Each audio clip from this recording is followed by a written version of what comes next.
Bonjour à tous, bienvenue dans ce nouveau goûter de la réhabilitation consacré à la parentalité. Alors, pour rappel, on va vous demander de laisser vos caméras et micros coupés, comme à chaque fois, puisque ce webinaire est enregistré et qu'il sera disponible en replay sur le site du CREPSI dans quelques temps. Vous pouvez aussi poser vos questions via l'onglet, enfin en bas de l'écran, via la discussion, voilà, tout au long de ce webinaire. Alors, aujourd'hui, et si on parlait de parentalité? Devenir parent, c'est un droit fondamental inscrit dans la Convention des droits des personnes handicapées qui a été ratifiée par l'ONU en 2006. Ce projet, tout aussi attendu et merveilleux qu'il soit, est aussi un événement de vie majeur dans lequel il peut se passer de nombreux bouleversements. On peut appréhender devenir père ou mère. Être parent, ça ne va pas de soi. On ne naît pas parent, on le devient. La période périnatale, qui va de la grossesse aux 2 ans de l'enfant, est une période où la santé mentale des futurs parents peut être fragilisée, notamment pour ceux qui vivent déjà avec des troubles psychiques sévères. Mais malgré les risques de complications les plus importants, de devenir parent pour les personnes qui vivent avec des troubles psychiques, eh bien cette période contribue aussi au rétablissement. Parce que les soins de réhabilitation psychosociale peuvent soutenir la parentalité, nous avons choisi de consacrer ce goûter à ce sujet dont on parle encore beaucoup trop peu, au sein de nos structures de soins et d'accompagnement. C'est Freya Durier-McIntosh qui nous a proposé d'aborder ce sujet avec vous et qui va conduire le temps d'échange avec 3 professionnels que nous remercions très sincèrement d'avoir accepté notre invitation. Alors, pour commencer, Freya, qui es-tu et qu'est-ce qui t'a amené à vouloir traiter ce sujet aujourd'hui? Donc, bonjour, je m'appelle Freya Durier-McIntosh. Je suis médiatrice de santé père au centre hospitalier de Cholet, ce qui est un type de père aidant. Père aidant, qu'est-ce que ça veut dire? Ça veut dire que je suis quelqu'un qui est touché personnellement par un trouble psy et que j'accompagne aussi des personnes avec des troubles psychiques dans leur réhabilitation et leur établissement basé sur les situations que j'ai vécues. On dit mon savoir expérientiel.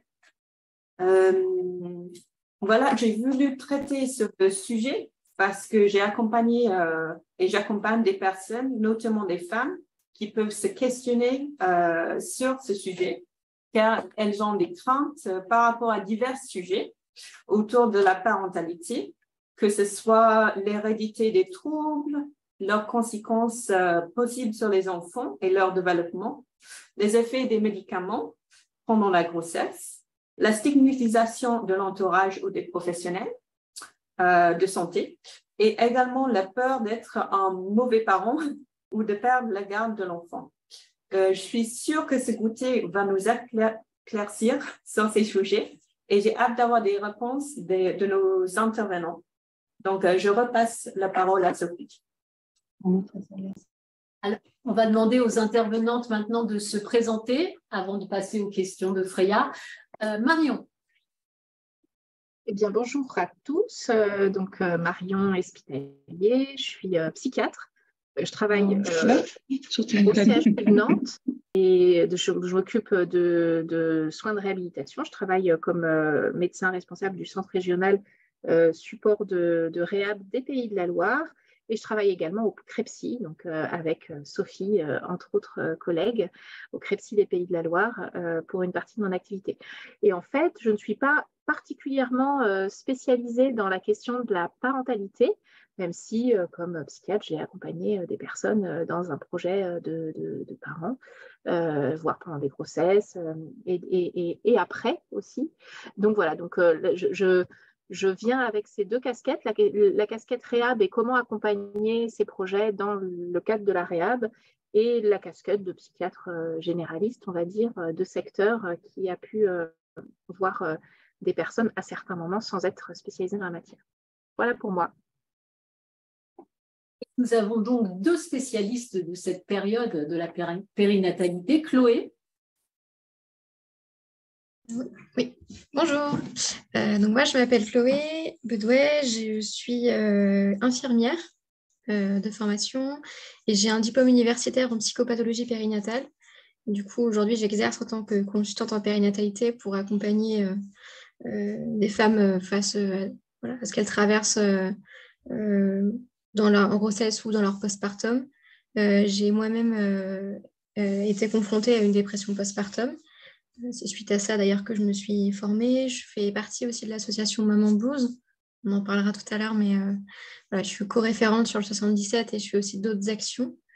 Et je suis la co-autrice d'un livre sur la dépression postpartum qui est sorti au mois de janvier aux éditions Larousse. Et je fais encore plein d'autres trucs, mais voilà. Merci Chloé. Et notre dernière spécialiste, Pascaline.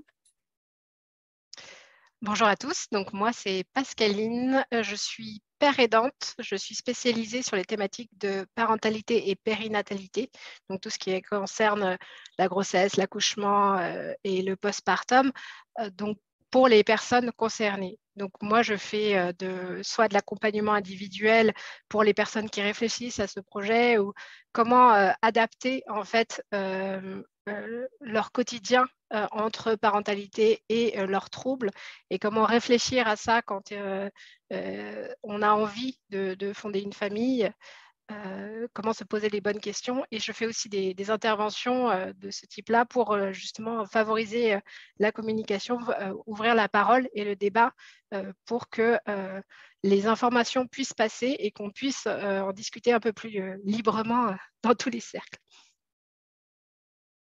Merci. Merci à vous trois. C'est à toi, Freya. Première question. OK, donc j'ai une première question pour Marion. C'est une question qui va bien démarrer la conversation, la discussion.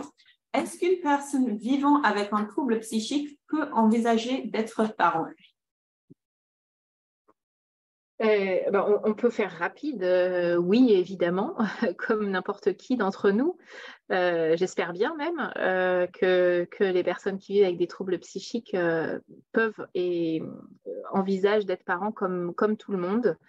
C'est effectivement, peut-être qu'il faut le redire, que Sophie parlait de droit fondamental, mais le droit, il est le même pour tous. Et donc, bien sûr, des personnes qui vivent avec des troubles psychiques peuvent envisager d'être parents. Merci. Est-ce que... J'ajouterais aussi là-dessus, en fait, il faut rappeler quand même que les troubles psy, c'est un handicap et pour n'importe quel parent handicap, on se dirait, oui, évidemment, il peut être parent, il faut juste des adaptations.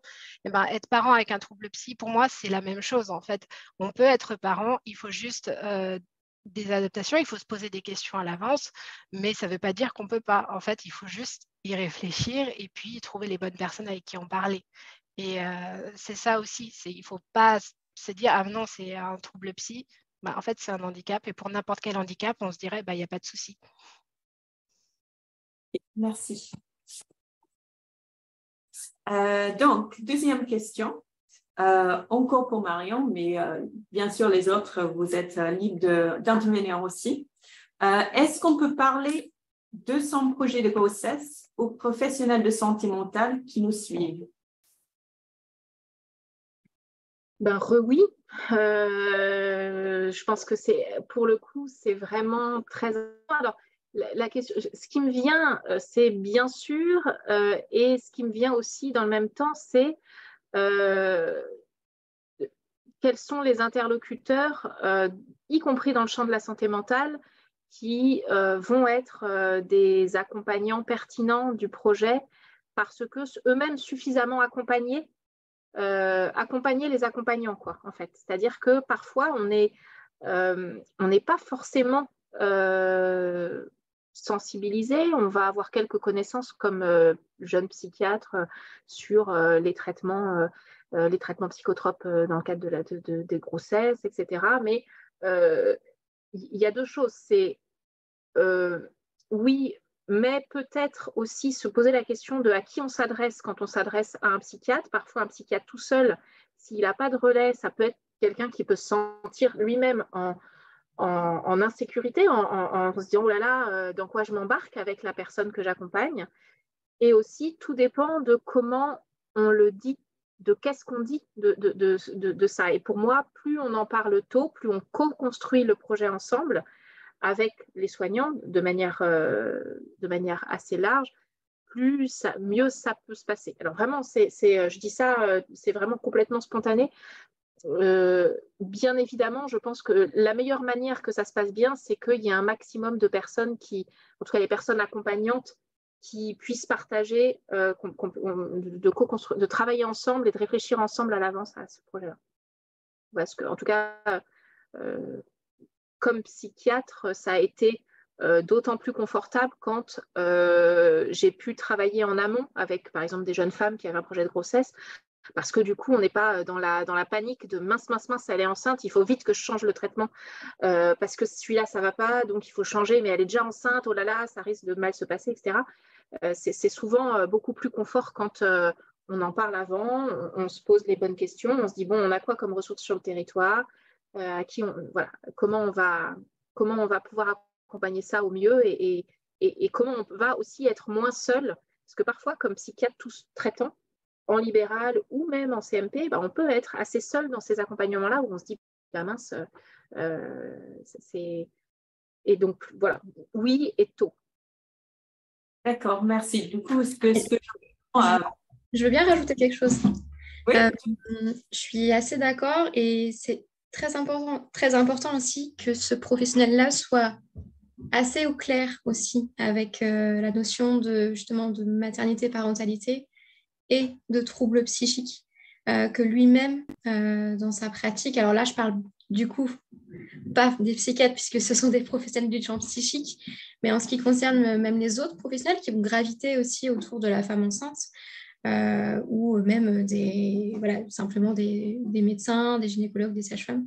C'est important d'être aussi assez au clair avec le fait que c'est pas parce la maternité peut être ponctuée, peut entraîner les troubles psychiques, mais on peut aussi devenir mère alors qu'on a un trouble psychique et ça s'accompagne et c'est important d'avoir les connaissances et de sortir de son prisme aussi parfois et d'être assez ouvert sur le sujet et de s'appuyer vraiment sur des éléments de formation et de sensibilisation qu'on peut avoir.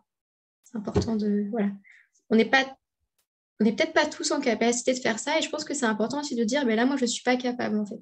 C'est quelque chose c'est ma limite. J'ai du mal à concevoir ça, donc je passe le relais aussi. Et il y a des professionnels qui ont du mal aussi des fois à dire, mais moi, ça, je ne maîtrise pas et je peux pas vous aider en fait. En tout cas, je ne peux pas vous aider au mieux qu'on pourrait vous aider. Donc, je vous réoriente. Mais encore une fois, c'est une question de maillage, donc c'est une question aussi de vers qui je réoriente, quelles sont les ressources que j'ai autour de moi pour pouvoir passer la main. Qu'est-ce que je sais de ce qu'il y a sur mon territoire. En fait, c'est toujours pareil, quoi. Merci. Et je compléterai même parce que je suis tout à fait d'accord avec ce qu'a dit Marion et Chloé, toutes les deux. C'est vraiment une question de relation de confiance en fait entre l'usager et son équipe soignante. En fait, il faut que lui soit à l'aise pour pouvoir parler de ça, de cette partie importante. Il y a des informations à avoir en fait. L'usager, s'il veut construire son projet sereinement, il a besoin d'avoir d'informations et il a besoin d'en parler. Et le professionnel a tout à fait le droit de dire on va chercher ensemble, on va travailler ensemble. Parce qu'en effet, c'est encore des sujets relativement récents. Rien qu'on voit dans les études scientifiques en fait, qui ont été faites sur le sujet, tout ça, ça a très peu de temps. Donc, les médecins aussi ont le droit de ne pas savoir, mais toujours dans cette idée on va chercher ensemble. En fait, s'il y a des questions, on va essayer de trouver les réponses ensemble. Et c'est bien d'en parler. Je trouve que c'est important, mais il faut qu'on soit à l'aise et il faut qu'on puisse avoir une relation saine avec son équipe soignante. Et c'est pour ça qu'en fait, la transparence, c'est ce qu'il y a de plus important là-dessus. Super, merci beaucoup pour vos réponses très complexes, très claires. OK. Je vais suivre par une question pour Marion et Pascaline. mais bien sûr que Chloé, tu peux intervenir aussi. Est-ce qu'il y a un risque de transmission de troubles psychiques à son enfant quand on a un trouble psy? Alors, c'est pas une maladie génétique qui se transmet comme l'hémophilie va se transmettre de manière linéaire de parents à enfants. Donc ça, non, ça va pas se transmettre forcément avec un mode de transmission, etc. Après, ce qui est réel, c'est qu'il y a en fonction des types de troubles, il y a des vulnérabilités, des fragilités avec ce qu'on appelle des agrégations familiales. Donc, en fait, il y a certaines familles où il y a plus de risques d'être touchés par des troubles psychiques, qui soient des troubles bipolaires, des troubles du spectre de la schizophrénie, etc. Donc, on ne transmet pas une maladie, on transmet peut-être de manière pas systématique, loin de là, une vulnérabilité à un risque, de peut-être avoir plus de risques que monsieur tout le monde de souffrir d'une fragilité de santé mentale plus tard. Donc, oui et non, c'est-à-dire que on transmet du risque, on transmet de la vulnérabilité, mais quand on est aussi quelqu'un qui vit avec des troubles, on a aussi, c'est ce que souvent on travaillait en groupe d'éducation thérapeutique, c'est que les personnes qui vivent avec des troubles de santé mentale, souvent ont aussi acquis des compétences en lien avec leurs troubles, et c'est aussi des choses qui se transmettent finalement, ces compétences, pas sur un plan génétique là pour le coup, donc qui peuvent aussi être de la ressource qui peut être transmise entre les générations. Donc, ce n'est pas une maladie génétique qu'on transmet. Quand on est malade, quand on a un diagnostic de maladie mentale, ce n'est pas pour ça qu'il y a 50% de chance ou 100% de chance que nos enfants vivent avec un diagnostic de santé mentale, mais ils auront peut-être, probablement, plus de risques, si on regarde statistiquement, que quelqu'un d'autre d'avoir, au cours de leur vie, une fragilité de santé mentale. Ok, merci. Est-ce que Pascaline, vous voulez... Je crois que Marion l'a très, très bien expliqué, mieux que ce que j'aurais pu faire. Et je rajouterais juste qu'en fait, même si on le transmet, chacun va l'exprimer à sa manière, en fait, le trouble. Donc, en fait, un enfant n'exprimera pas forcément son trouble de la même manière que son père ou sa mère. Et comme le disait Marion, on peut transmettre aussi des compétences.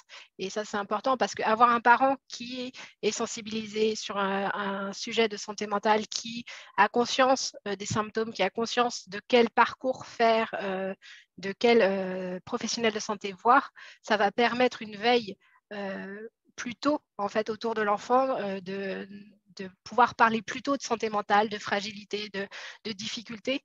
Et c'est un point positif, je trouve, qu'il est important aussi de souligner, c'est que du coup, en fait, les parents pourront plus facilement parler, en fait, que tout le monde a des problèmes de santé mentale un jour ou l'autre dans sa vie. Et du coup, il n'y aura pas forcément cette difficulté que beaucoup de monde ont eu d'aller pour la première fois chez un psy, d'aller voir, de commencer une thérapie.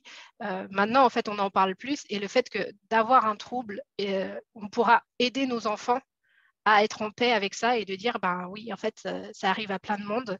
Et comme je connais, comme je l'ai vécu, je sais ce que c'est, je vais pouvoir t'accompagner, je vais pouvoir te montrer des choses.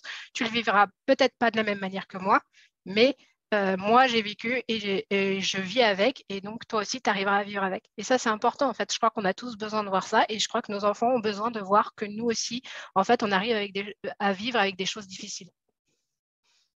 Oui, c'est un très bon point. Ok, merci. Et d'ailleurs, moi, je peux témoigner du fait que c'est extrêmement destructeur, justement, de ne pas avoir ces éléments. Dans la dépression postpartum, on sait qu'on a plus de chances, de risques, du coup, c'est pas une chance.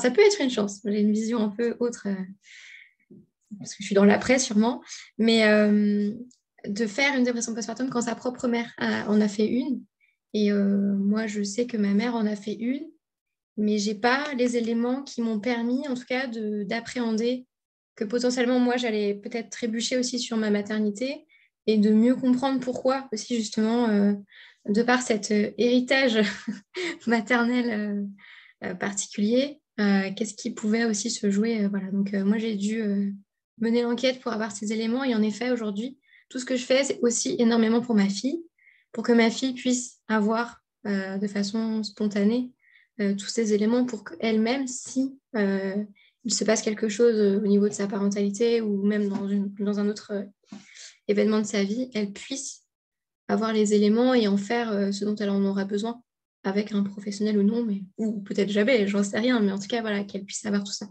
Et je suis assez d'accord de dire que c'est très précieux. C'est très handicapant quand on n'a pas ça. Il manque un truc. Ok, merci. Donc, effectivement, on peut parler de transmettre de l'information. Donc, peut-être une fragilité, mais surtout, si on se connaît, eh bien, on peut aider nos enfants si jamais ils sont confrontés par un trouble psychique aussi. OK. Et si on parle du père, si le père prend un traitement, Marion, est-ce que tu peux nous dire si ça peut avoir un effet sur le bébé? Alors, ça dépend le sens de la question. Donc, si le père prend un traitement, le traitement en tant que tel n'a aucun effet sur le bébé puisqu'il n'y a pas d'échange de sang entre le père et l'enfant ou d'allaitement. Donc, il n'y a pas de risque particulier en lien avec le traitement en tant que tel. Après, c'est la question de si le père prend un traitement, c'est que le père a un diagnostic de pathologie mentale, psychique, et donc de ce fait, ça veut dire qu'il transmet une vulnérabilité au même titre que la maman, en fait. C'est-à-dire que si la maman n'a pas de fragilité, de maladie psychique, et que le papa a une maladie psychique, le risque de transmission de la vulnérabilité est le même que quand c'est que la maman et pas le papa. En fait. Donc, ce n'est pas l'histoire de prendre un traitement. Prendre un traitement, non. Il n'y a aucune, à part de manger les comprimés des parents dans le placard. Ça, mais comme n'importe quel traitement dans n'importe quelle famille, on fait attention, les traitements, on les met sous clé, etc. Mais au-delà de ça, en ce qui concerne la grossesse et le bébé, il y a le risque, il y a ce risque de transmission génétique d'une fragilité et le risque après d'avoir un enfant qui grandit avec des parents qui sont en situation de fragilité. Eh bien, c'est nécessaire d'accompagner ça, évidemment, que ce soit le papa ou la maman, en fait, mais pas sur les traitements en tant que tels. Je ne sais pas si je réponds bien à la question, parce que je n'étais pas sûre d'avoir complètement compris la question, mais je veux bien Si. Mais du coup, oui, c'était ça la question, c'était sur principalement au niveau des traitements, en fait. Parce que du coup, on va parler par la suite des traitements pendant la grossesse, mais moi, ce que j'ai cherché, du coup, comme on a fait la réflexion ensemble avec Freya, déjà, il y a relativement peu d'études scientifiques qui ont été faites au niveau de traitement durant la grossesse. Donc ça, déjà, en fait, il y en a, ça existe. Mais au niveau du côté paternité, en fait, si le père a un traitement au moment de la conception, il y en a tellement peu que j'ai mis beaucoup de temps à trouver. J'en ai trouvé qu'une seule sur le lithium. Et en fait, ce qui a été retenu, c'est que l'exposition est tellement courte en fait, de transmission qu'en fait, on ne pouvait pas dire qu'il y avait un impact. Donc, en fait, actuellement, la science ne dit pas ne peut pas dire concrètement si le père, s'il a un traitement lors de la conception, ça peut influencer ou pas l'enfant. Merci, super. Si on parle un peu plus donc là, on parlait un peu plus du projet de grossesse. Et une fois que la personne est enceinte, est-ce qu'elle doit divulguer son trouble à sa sage-femme ou sa gynécologue? Chloé, est-ce que tu peux nous dire? Oui, Je pense que oui, ça fait partie en tout cas même du questionnaire normalement qu'on a aussi au début de grossesse où on nous pose plusieurs questions sur notre état physique, si on a des antécédents en particulier, etc. J'ose espérer que la question spécifique, parce que il y a toujours ce tabou autour de la santé mentale qui est très, très, très tenace.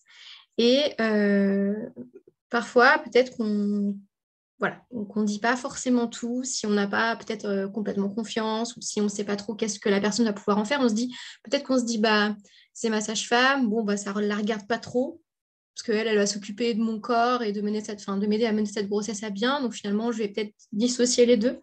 Alors qu'en fait, non, puisque quand on devient parents, mères, on est un ensemble, en fait. On ne peut pas dissocier notre corps de notre esprit. Et puis, on sait aussi que la grossesse et le postpartum, dans tous les remaniements psychiques qui se jouent, c'est encore plus une période de grande vulnérabilité qui s'inscrit du coup, le trouble psychique s'inscrit en fait dans cette période-là et donc ça rend 2 fois plus vulnérable et sensible à des décompensations, d'autant plus que parfois, je vois la question passer et moi, j'aimerais bien qu'ils soient tous formés. Les gynécologues et les sages-femmes sont-ils formés aux troubles psychiques? Non, pas tous. Loin de là. C'est un des objectifs principaux, étant donné les chiffres, notamment sur la dépression postpartum et aussi la dépression prénatale. Non, tous les professionnels gynécologues ou sages-femmes ne sont pas formés, en tout cas, aux problématiques psychiques. Et c'est bien dommage, puisque, comme je disais, quand on accueille une femme enceinte, c'est dans tout son ensemble. Et donc, c'est ce que je disais au début, j'ose espérer que la question précise est posée de avez-vous eu ou avez-vous des troubles psychiques? Avez-vous été confronté? Ou même avez-vous des antécédents de troubles psychiques ou de dépression postpartum. J'espère que la question est posée spécifiquement, puisque comme je disais, parfois, je pense que voilà, encore là, dans le chat, parce que je pense que ça peut vite être esquivé, en tout cas. Quand on veut obtenir certaines réponses, parfois, il faut oser poser certaines questions, et sauf qu'on ne les pose pas forcément quand on n'est pas prêt à entendre la réponse ou quand on n'a pas les ressources pour savoir quoi faire de la réponse. Donc, voilà. Donc, en effet, il y a une grande question là de formation, de sensibilisation et surtout de leur donner des outils. OK, je vais vous accompagner, c'est dans mes compétences de sage-femme, mais sur le champ psychique, vous avez une pathologie ou vous êtes à risque de développer une dépression postpartum dans le postpartum. Donc, je vais m'appuyer sur d'autres personnes qui sont spécifiquement des professionnels du champ psychique, tout simplement, pour pouvoir vous accompagner. On va faire un maillage autour de vous et là, vous serez bien prise en charge dans la globalité. On se concentre énormément, beaucoup trop pendant la grossesse sur tout l'aspect physique. La femme enceinte n'est qu'un ventre autour duquel on tourne, qu'on scrute dans ses moindres mouvements. On lui demande de ne pas prendre trop de poids, on lui demande de bien se conformer physiquement à ce qu'on attend d'elle. Sauf qu'en fait, on oublie très, très souvent on oublie très très souvent en fait tout ce qui se passe à l'intérieur et qui est parfois bien plus bouleversant que ce qui se passe physiquement. Il y a vivre une grossesse physiquement, il y a aussi la vivre psychiquement, ce qui d'ailleurs c'est le processus de devenir parent qui est en marche pendant la grossesse, donc c'est pas anodin. Donc c'est important le corps et l'esprit ne peuvent pas être dissociés, donc c'est important voilà. En tout cas, l'école d'infirmière nous apprend à prendre le patient dans sa globalité. Je pense qu'on devrait tous garder ça en tête, parce que je pense qu'en tant que soignant, on nous apprend tous ça. Donc voilà. Et voilà. Ok, merci. Donc, de ce que j'entends, c'est au contraire, c'est très important d'en parler avec son équipe de soins. Mais d'où l'importance de la relation de confiance, comme disait Pascaline tout à l'heure. Parce que pour aussi pouvoir parler de quelque chose, il faut sentir que la personne va être réceptive à ce qu'on va pouvoir lui dire. Parfois, on a honte de ce qu'on vit, de troubles qu'on porte. Et donc, il faut sentir cette confiance. Ça, c'est toute l'alliance thérapeutique qui doit être mise en place avec le professionnel qui va jouer un grand rôle aussi là-dedans. Et c'est ça aussi la particularité, en fait, c'est que comme disait Chloé, en fait, déjà les sages-femmes, les gynécologues, les infirmiers, en fait, déjà ont un savoir qui est assez important. Et quand plus on leur demande d'intégrer des notions de psychiatrie, c'est pas toujours facile à établir. Et c'est pour ça que normalement, moi, je travaille sur un outil pour essayer de faciliter justement la prise en charge des femmes enceintes avec un trouble psy dans les maternités, pour essayer de faire en sorte que ça ne pèse pas sur le rythme des hospitaliers, parce qu'on sait que ça peut être souvent intense, mais tout en prenant en compte tous les besoins qu'une femme peut avoir avec son trouble, en fait, qui peut l'affecter, parce que l'important, c'est une prise en charge globale, mais on n'a pas toujours les moyens, toujours dans cette question en fonction de où est-ce qu'on est dans la France, on essaye en fait de le faire au mieux, mais ce n'est pas toujours possible. OK. Ben, merci. Ça fait suivre à ma prochaine question. Donc, Pascaline, qu'est-ce qu'il existe comme suivi pour une femme enceinte avec un trouble psy? Alors, déjà, en fait, moi, ce que je recommanderais, c'est de se faire un peu son village, en fait, son équipe, de pouvoir parler autant, en fait, de savoir qui va s'occuper de sa partie physique, qui va s'occuper de sa partie psy, qui va aussi être là pour pouvoir parler au niveau parentalité pure, donc pouvoir s'entourer, en fait, ça, déjà, c'est important. Au niveau, après, vraiment suivi, je crains qu'il n'y en a pas énormément, en fait. C'est encore un sujet qui travaille. On commence à parler maintenant déjà de santé mentale maternelle, on commence à parler de réhabilitation, et donc croiser les deux, c'est encore très récent. Donc, c'est pour ça que dans les pratiques, moi, ce que je conseille pas mal sont les entretiens préconceptionnels qui peuvent également être faits alors qu'on est enceinte, ou même je pense aux jeunes parents aussi, où c'est justement des psychiatres spécialisés qui peuvent répondre aux questions, qui ont des notions un peu plus précises là-dessus. Il y a également le SICO à Paris, Centre d'information et d'orientation, j'ai plus toutes les lettres. De conseil et d'orientation. Merci, c'est ça exactement, qui est aussi très spécialisé là-dedans et qui peut accompagner et peut répondre aux questions. Au niveau suivi, même tout au long de la grossesse, après, c'est à voir en fait avec qui on se sent en confiance.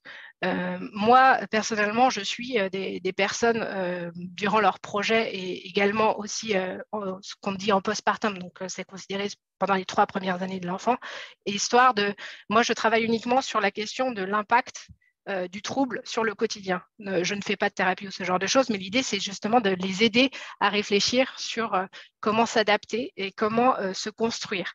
Et malheureusement, ce n'est pas suffisamment répondu à mon goût, mais après, il y a des choses comme ça qui sont faites.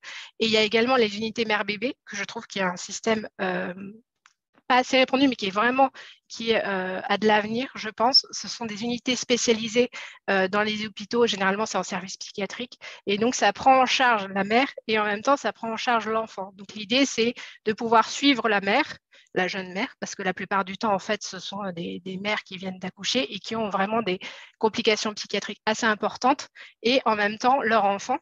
Donc, il y a des auxiliaires de périculture qui sont là pour pouvoir s'occuper de l'enfant en même temps, pour que la mère puisse avoir son lien avec son enfant, pour qu'elle puisse se soigner dans des bonnes conditions, tout en ayant du lien avec son enfant. Donc, ce sont des choses.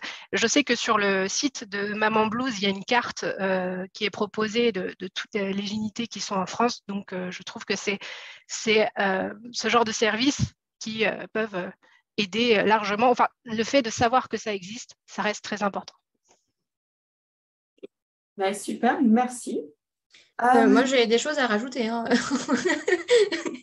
On n'a pas parlé de l'entretien prénatal précoce et l'entretien postnatal précoce qui est réalisé par les sages-femmes et par les médecins, donc médecins traitants ou gynécologues, qui a été mis en place justement dans le but de recueillir certaines informations pour pouvoir accompagner en fait les femmes, donc du coup pendant leur grossesse, parce que l'entretien prénatal est réalisé à 4 mois à peu près de grossesse, donc en début de grossesse, pour pouvoir voir qu'est-ce qu'on met en place pour accompagner cette femme. L'idée quand même principale, c'est de mettre en évidence des facteurs de risque, notamment de la dépression postpartum ou autre, mais en tout cas beaucoup ça, pour ensuite apporter une vigilance particulière sur certains points par rapport à cette femme, notamment en postpartum. Et donc, peut être proposé à ce moment-là, notamment de rencontrer déjà en amont la psychologue de la maternité pour peut-être commencer un suivi au préalable avec elle qui pourrait éventuellement être poursuivi en postpartum avec ensuite un accompagnement autre.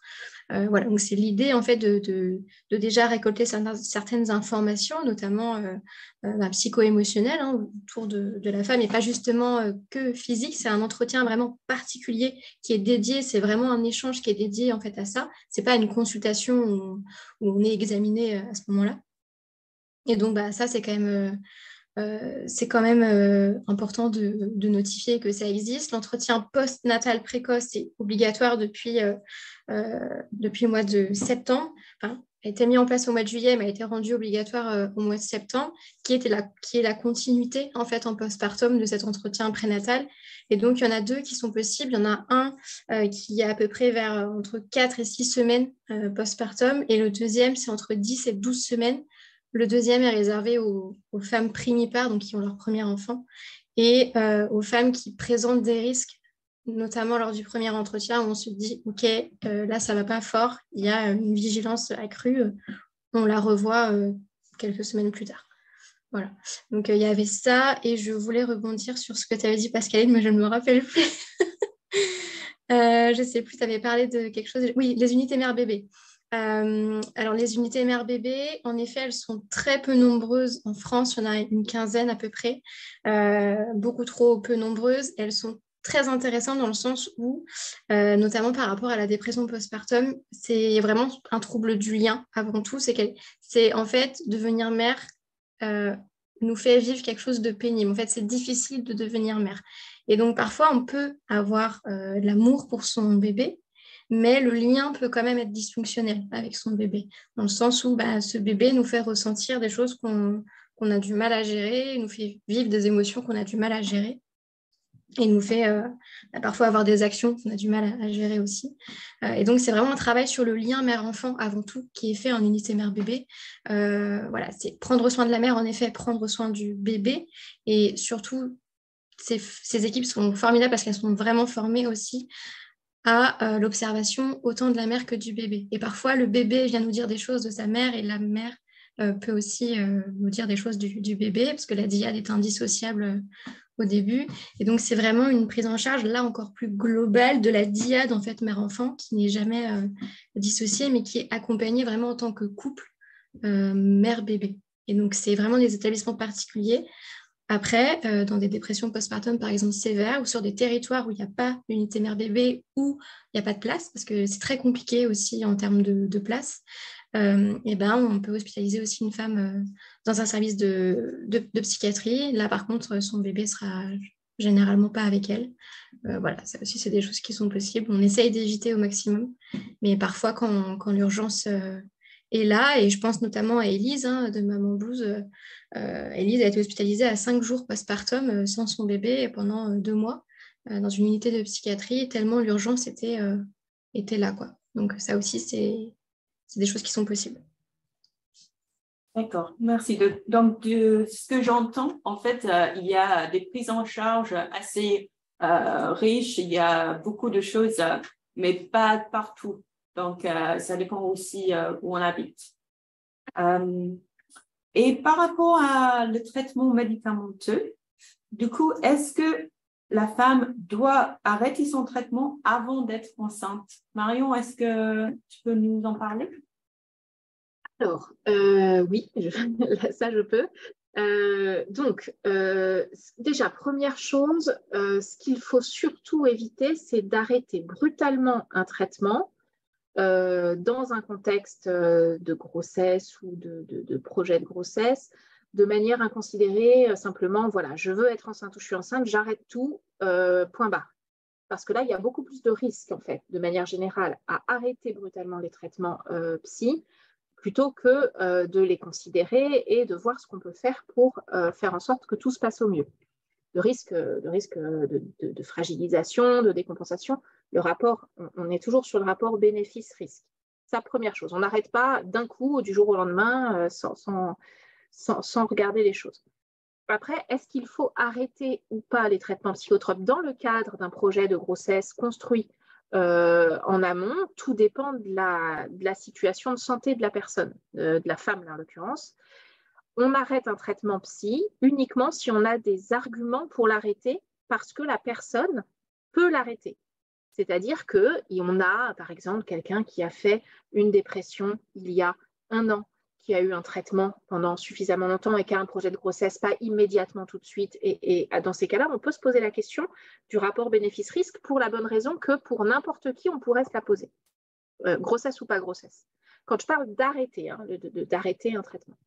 Après, ce qui est important, c'est de dire qu'est-ce qu'on doit arrêter, qu'est-ce qu'on doit continuer, qu'est-ce qu'on doit modifier comme traitement. Parce qu'il y a des traitements qui sont OK, qui sont bien connus pendant la grossesse, où on sait qu'on ne prend pas des risques, que c'est bien connu, qu'il n'y a pas de risque de malformation, etc. Auquel cas, ceux-là, on peut les continuer sans aucun problème.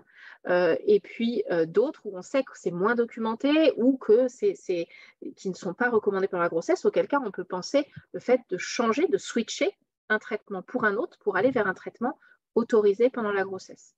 Je ne sais pas si je suis claire, en tout cas, on n'arrête pas comme ça du jour au lendemain sans regarder, parce que là, il y a plus de risques que de bénéfices, en fait, clairement. Et traitement, il faudra prendre le moins possible de traitement, mais on arrête un traitement quand on peut l'arrêter pour des raisons psychiatriques. Sinon, on change juste de molécule et on peut toujours changer, la très très grande majorité du temps, on peut changer de molécule pour avoir un traitement OK pendant la grossesse. Voilà. Et moi, j'ai tout eu pour mon expérience personnelle de psychiatre.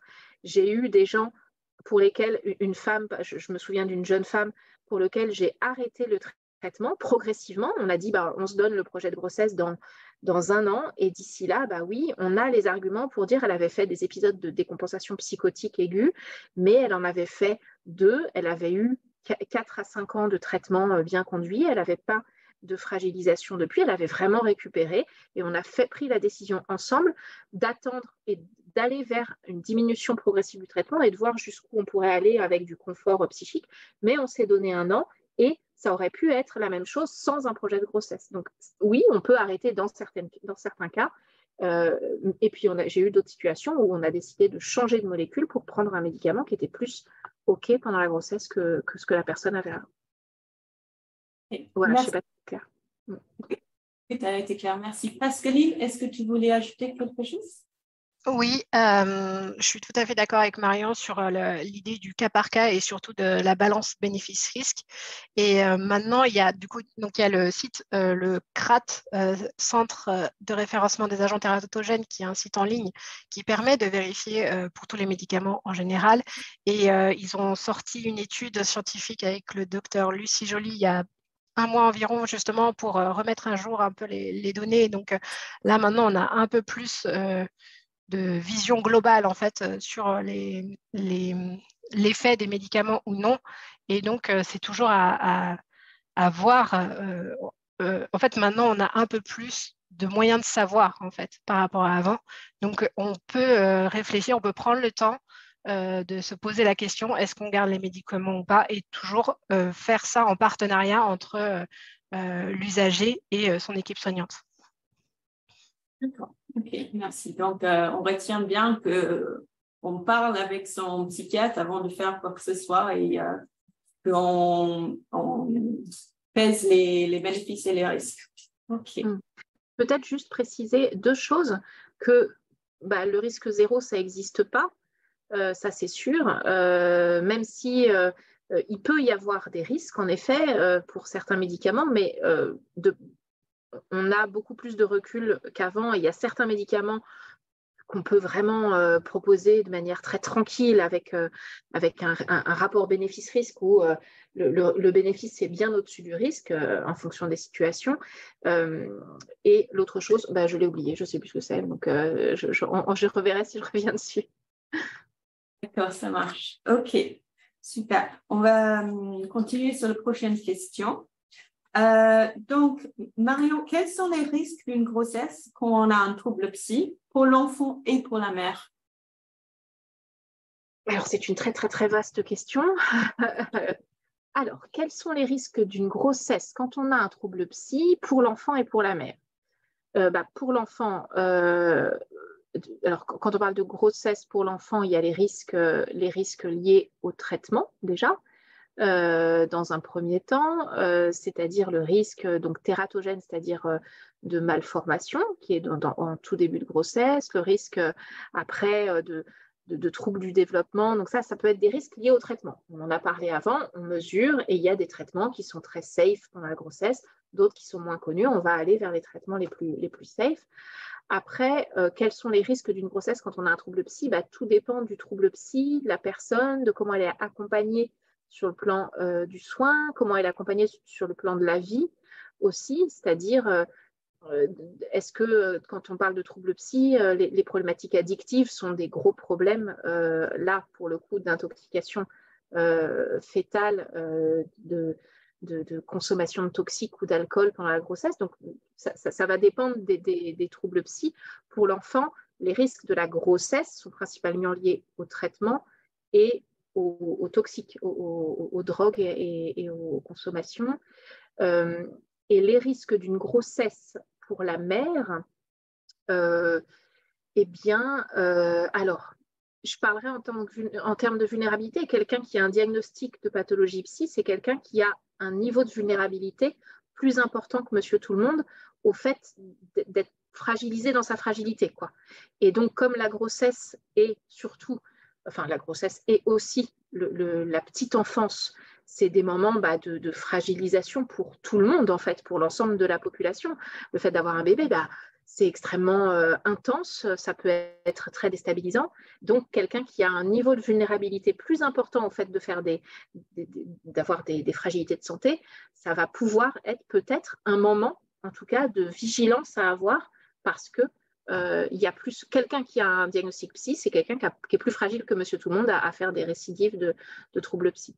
Donc voilà, je dirais ça, mais sans aucune expertise. Donc je veux bien laisser la parole à mes collègues, à mes co-visio d'aujourd'hui.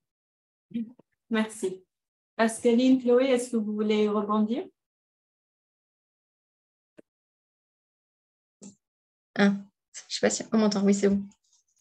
Je suis assez d'accord. Moi, j'avais en tête justement aussi tous ces risques qui peuvent être liés notamment aux addictions, le fait de mettre en danger, de se mettre en danger et de mettre en danger aussi parfois la grossesse. Voilà.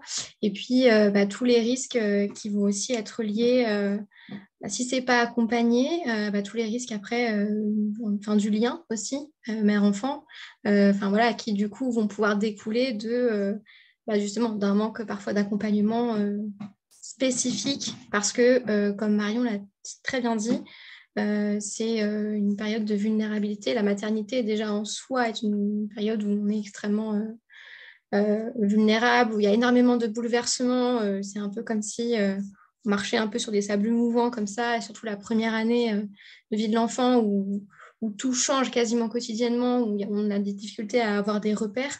C'est des personnes souvent qui ont besoin justement d'avoir des repères et pour qui c'est très difficile en fait de vivre justement cette perte de repères-là et ce côté instable parfois de la vie parce qu'on doit s'ajuster tout le temps et qui ont peut-être moins cette capacité aussi parfois avec les traitements aussi de peut-être pouvoir s'ajuster, de pouvoir réagir, de pouvoir adapter aussi au niveau des émotions, au niveau du ressenti. Et voilà, je pense que forcément, ça donne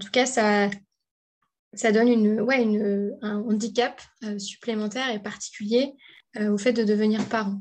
Il faut être donc d'autant plus vigilant en tant que professionnel. Et c'est des personnes, pour moi, qui doivent être d'autant plus accompagnées, même si toutes les mères devraient être maternées, accompagnées, aussi bien physiquement que psychiquement. Je pense que là, d'autant plus, on sait qu'il y a vraiment potentiellement un risque de décompensation, donc il faut vraiment être vigilant. Merci. Et leur donner confiance. C'est hyper important. Leur peut-être encore plus leur dire à quel point mettre en avant leur capacité parentale, leur capacité à vous allez y arriver, on va vous accompagner, mais vous allez aussi y arriver, vous avez les ressources pour. C'est de la psychologie positive, hein, mais ça marche hyper bien. Et on en a hyper besoin quand on devient parent déjà de base.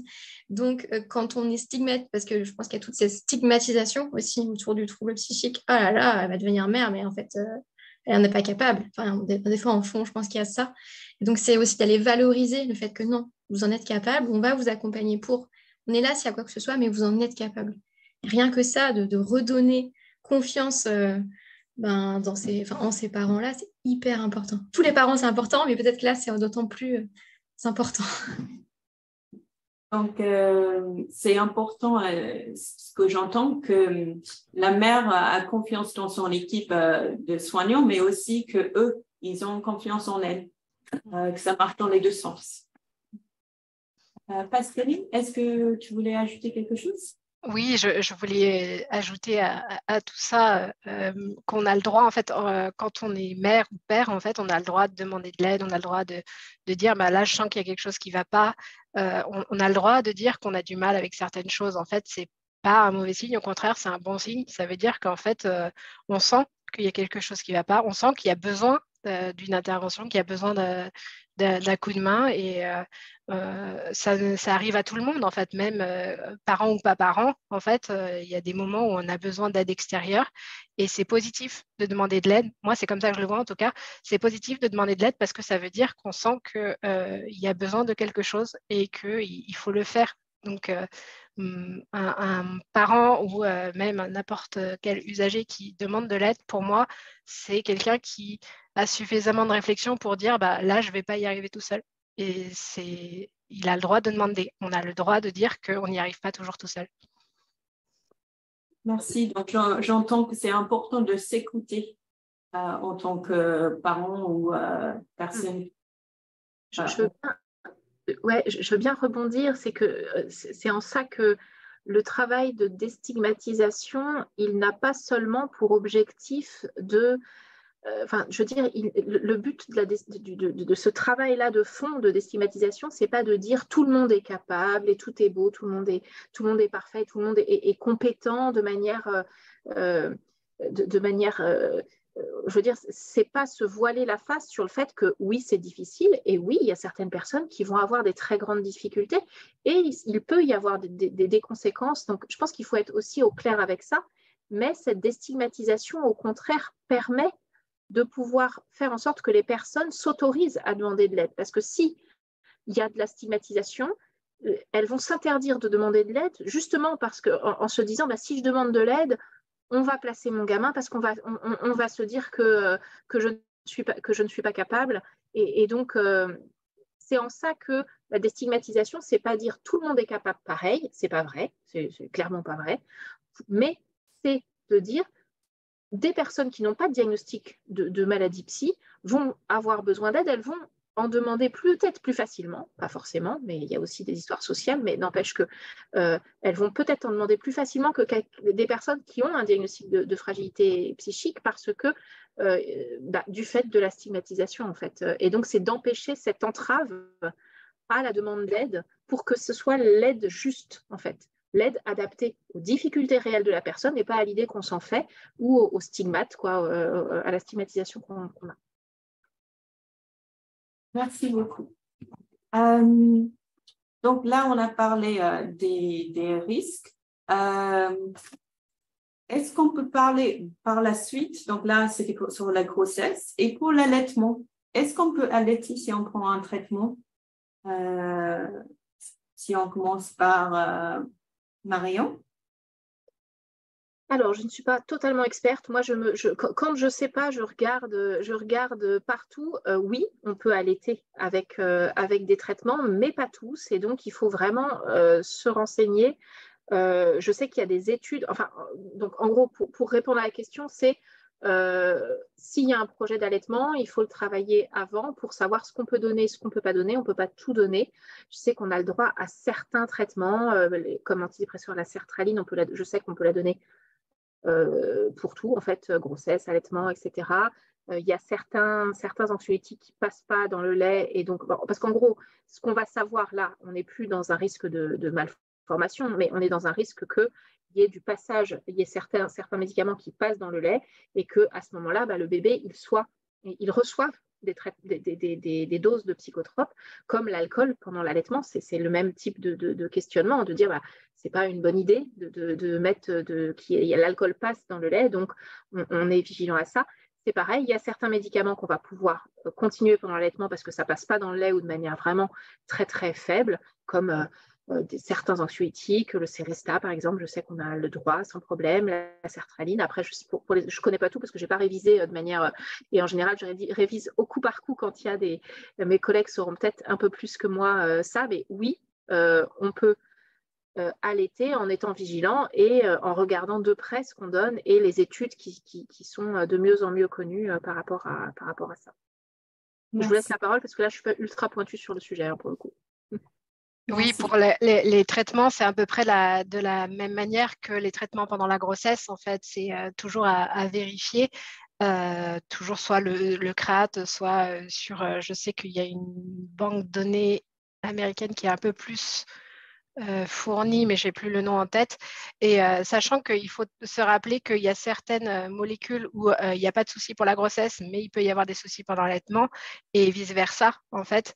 Donc, si on a un projet d'allaitement, si on vérifie le traitement déjà pour la grossesse, il ne faut pas hésiter à également le vérifier et à le dire à son médecin quand on vérifie aussi pour l'allaitement, parce que c'est peut-être OK pour la grossesse, mais pas forcément pour l'allaitement. Donc, c'est bien aussi d'éviter, si jamais on réfléchit à switcher les molécules, ça serait bien d'éviter après l'accouchement pour l'allaitement, parce que là, vraiment, ce n'est pas la période pour le faire, quoi.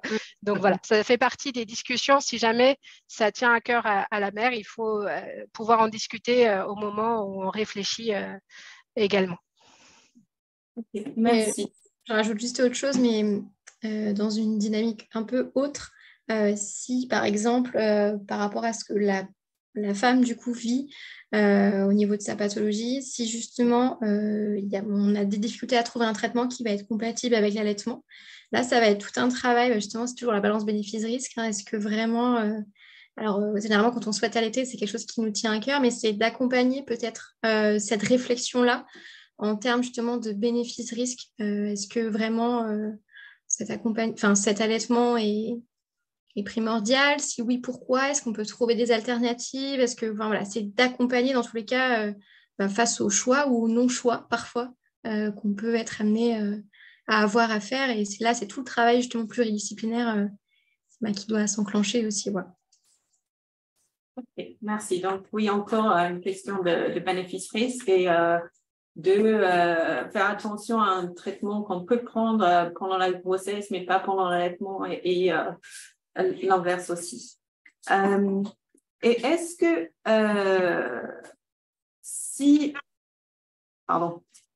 qu'est-ce que la personne fait si elle est malade pendant sa grossesse ou après avoir accouché? Donc, on a parlé un peu des hôpitaux, des services mère-enfant. Est-ce que Pascaline ou Marion, vous souhaitez rajouter quelque chose? Alors, ouais, je peux dire un ou deux mots rapidement. Oui, évidemment, quand il y a la possibilité d'avoir accès à une unité alors, tout dépend, être malade.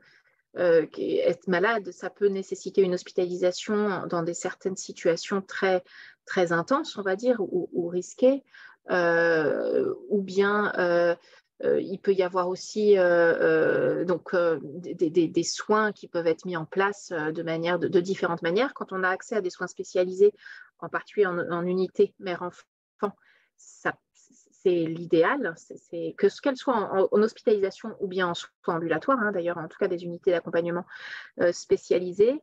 Après, quand ce n'est pas le cas ou quand ce n'est pas possible pour des raisons soit de type de pathologie de la maman ou d'intensité, quand les gens, par exemple, une maman qui va faire un épisode délirant aigu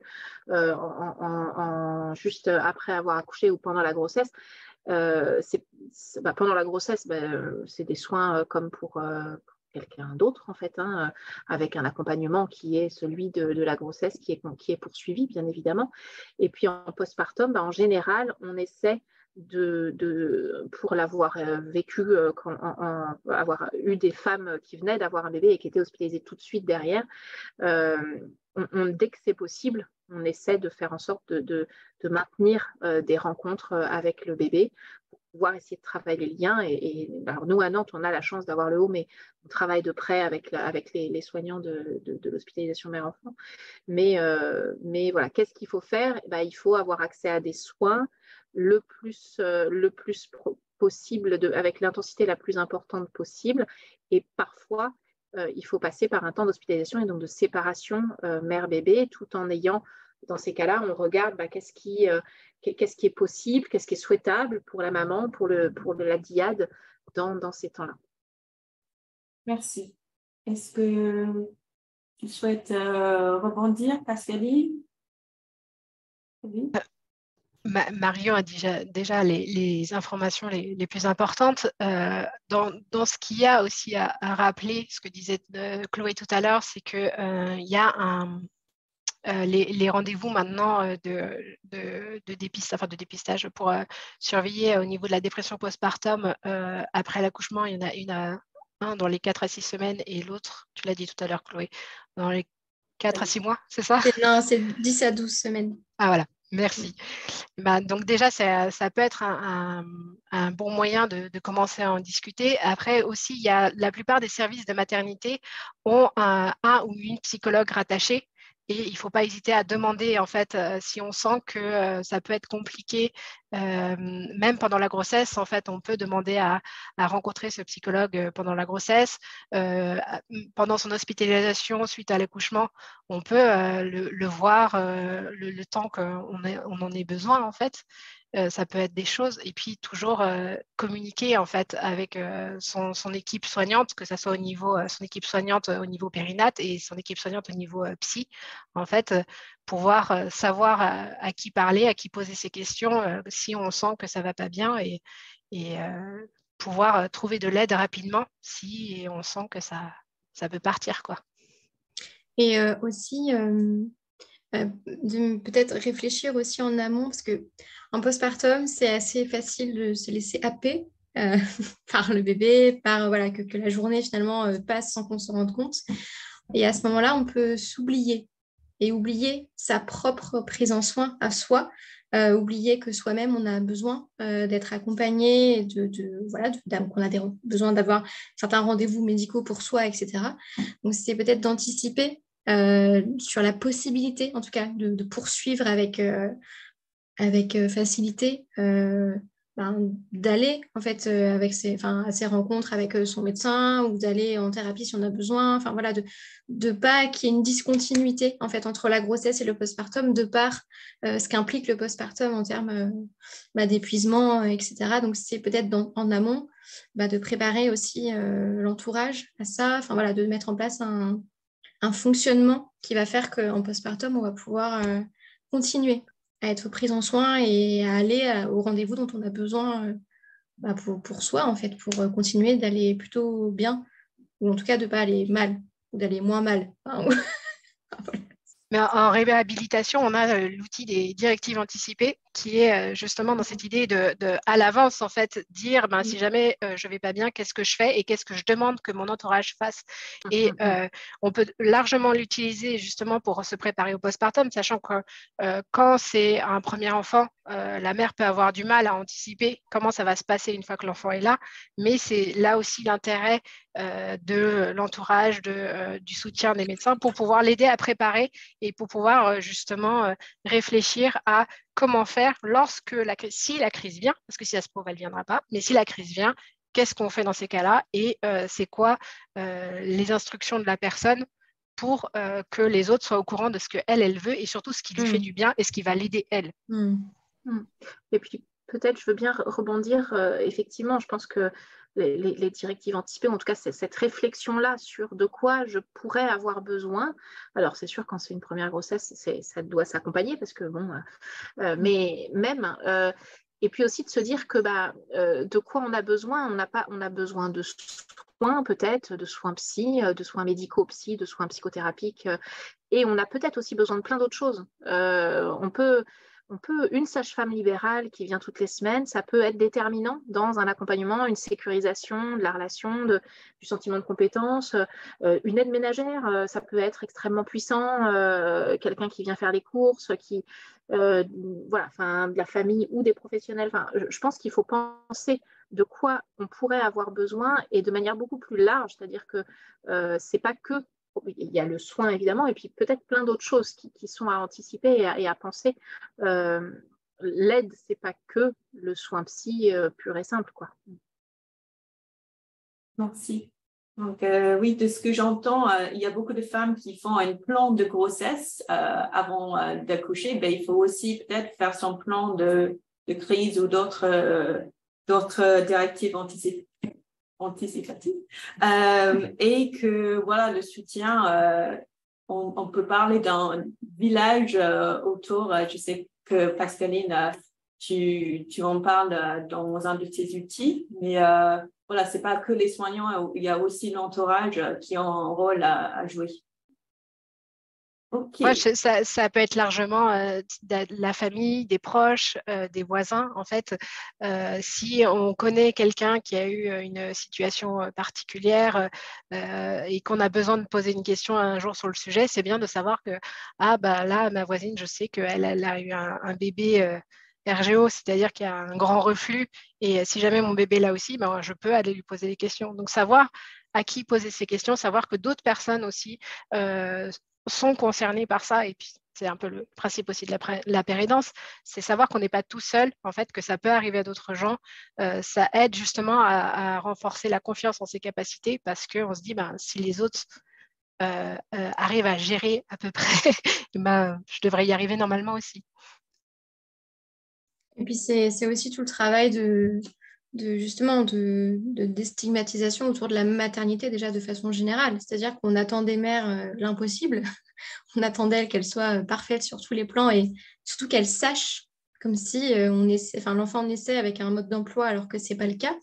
Et donc, il y a tout cet ajustement aussi en postpartum. Parfois, on s'imaginait certaines choses qui sont complètement décalées finalement de ce qu'on va réellement vivre. Et donc, c'est aussi en postpartum, c'est bien les directives anticipées, mais c'est aussi bien en postpartum d'avoir l'espace pour pouvoir réajuster. Finalement, moi, je pensais en fait, je me retrouve dans telle situation. Et donc là, aujourd'hui, en fait, mon besoin n'est pas du tout celui que je pensais qui allait être.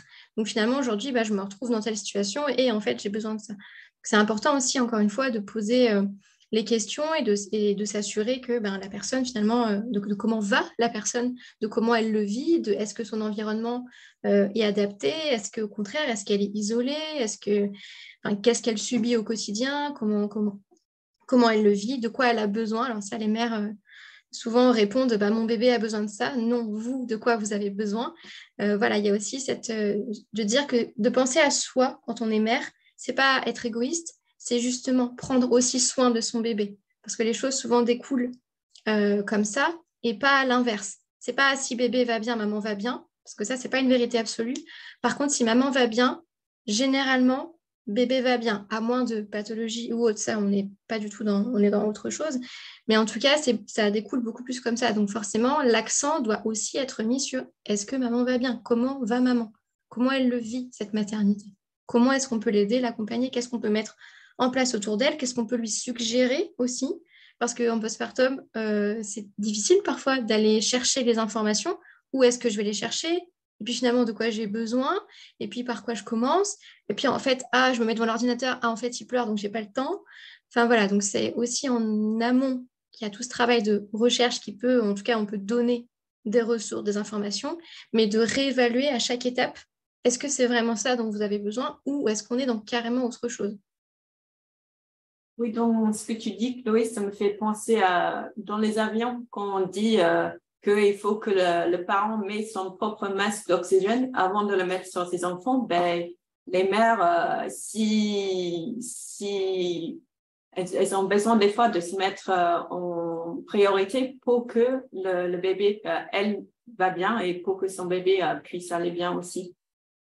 Moi, je leur dis aux mères, c'est comme si vous étiez une bouteille d'eau. Si vous êtes rempli là et que vous avez 1 ou 2 verres à remplir dans la journée qui sont vos enfants, de façon schématisée, comment vous faites? Forcément, si on est rempli ici, c'est beaucoup plus facile d'aller remplir les verres des autres parce qu'on a ce qu'il faut, on a les ressources qu'il faut. Si on commence la journée et qu'on est là, bah oui, ça va être compliqué. On va subir sa journée et avec tout ce qui s'ensuit derrière. Parce qu'une confiance en soi, c'est très facile à démolir, mais c'est extrêmement difficile à reconstruire. Et or, ça, c'est quand même la base de la maternité aussi. Donc, c'est hyper important de le préserver. Oui, tout à fait. Du coup, nous avons parlé un petit peu là de l'entourage, le besoin de soutien. Comment fait-on avec les interrogations de son entourage concernant notre projet de grossesse? Donc, s'il y a des gens autour de nous qui disent ah oui, ben, tu veux envisager une grossesse, mais et si ça, comment les gens peuvent vivre ces interrogations et éventuellement répondre. Donc, Marion, est-ce que...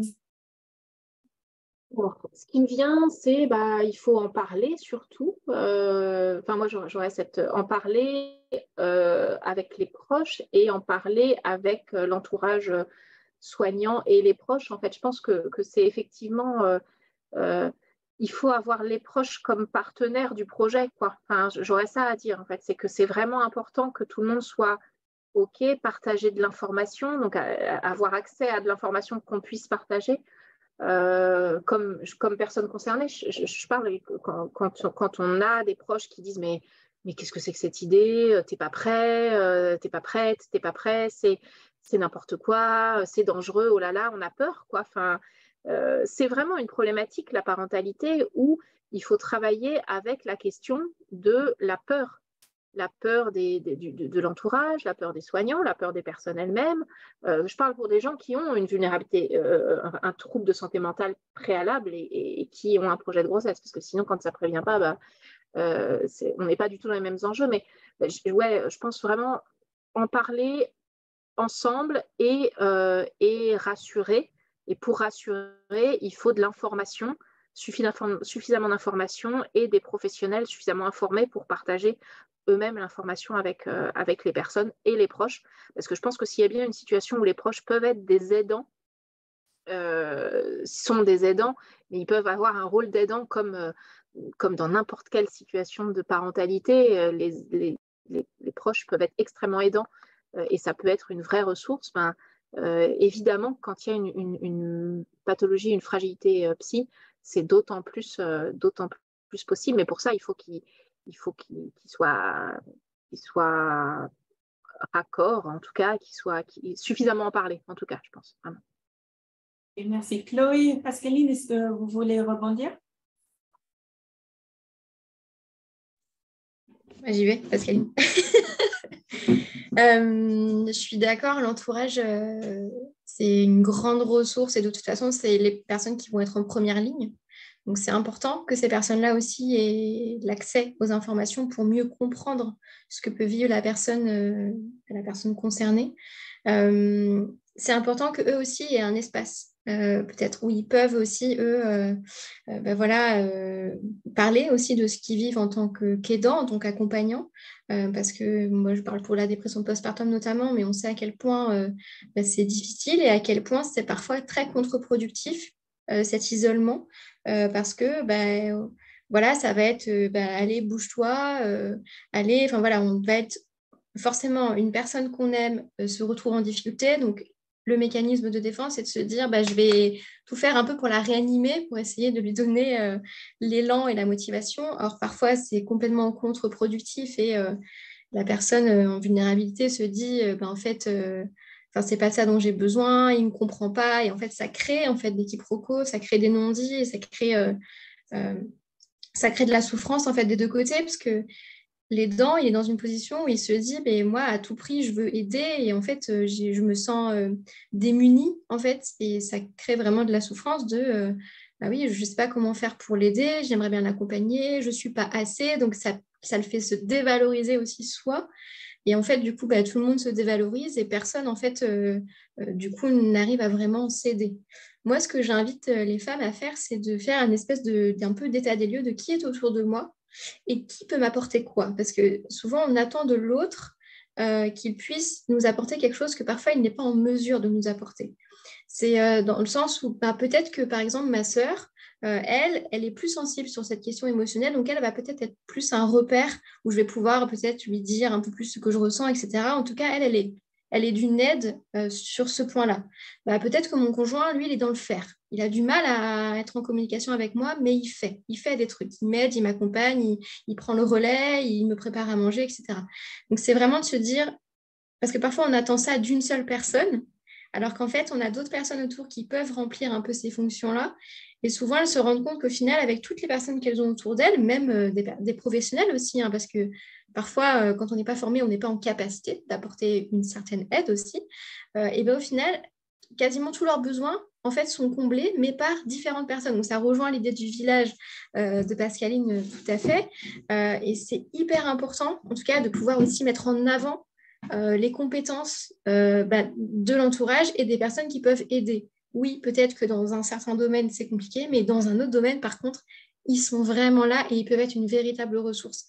Et surtout que dans la dépression postpartum, on sait que c'est vraiment multi. Il y a besoin de plusieurs ressources, parfois qui sont différentes, comme disait Marion tout à l'heure, notamment une TISF, ça peut être une ressource très puissante, une femme comme ça qui vient à la maison pour faire des tâches ménagères ou même simplement des fois garder un œil sur le bébé pendant que la femme prend une douche, enfin voilà, ce genre de choses.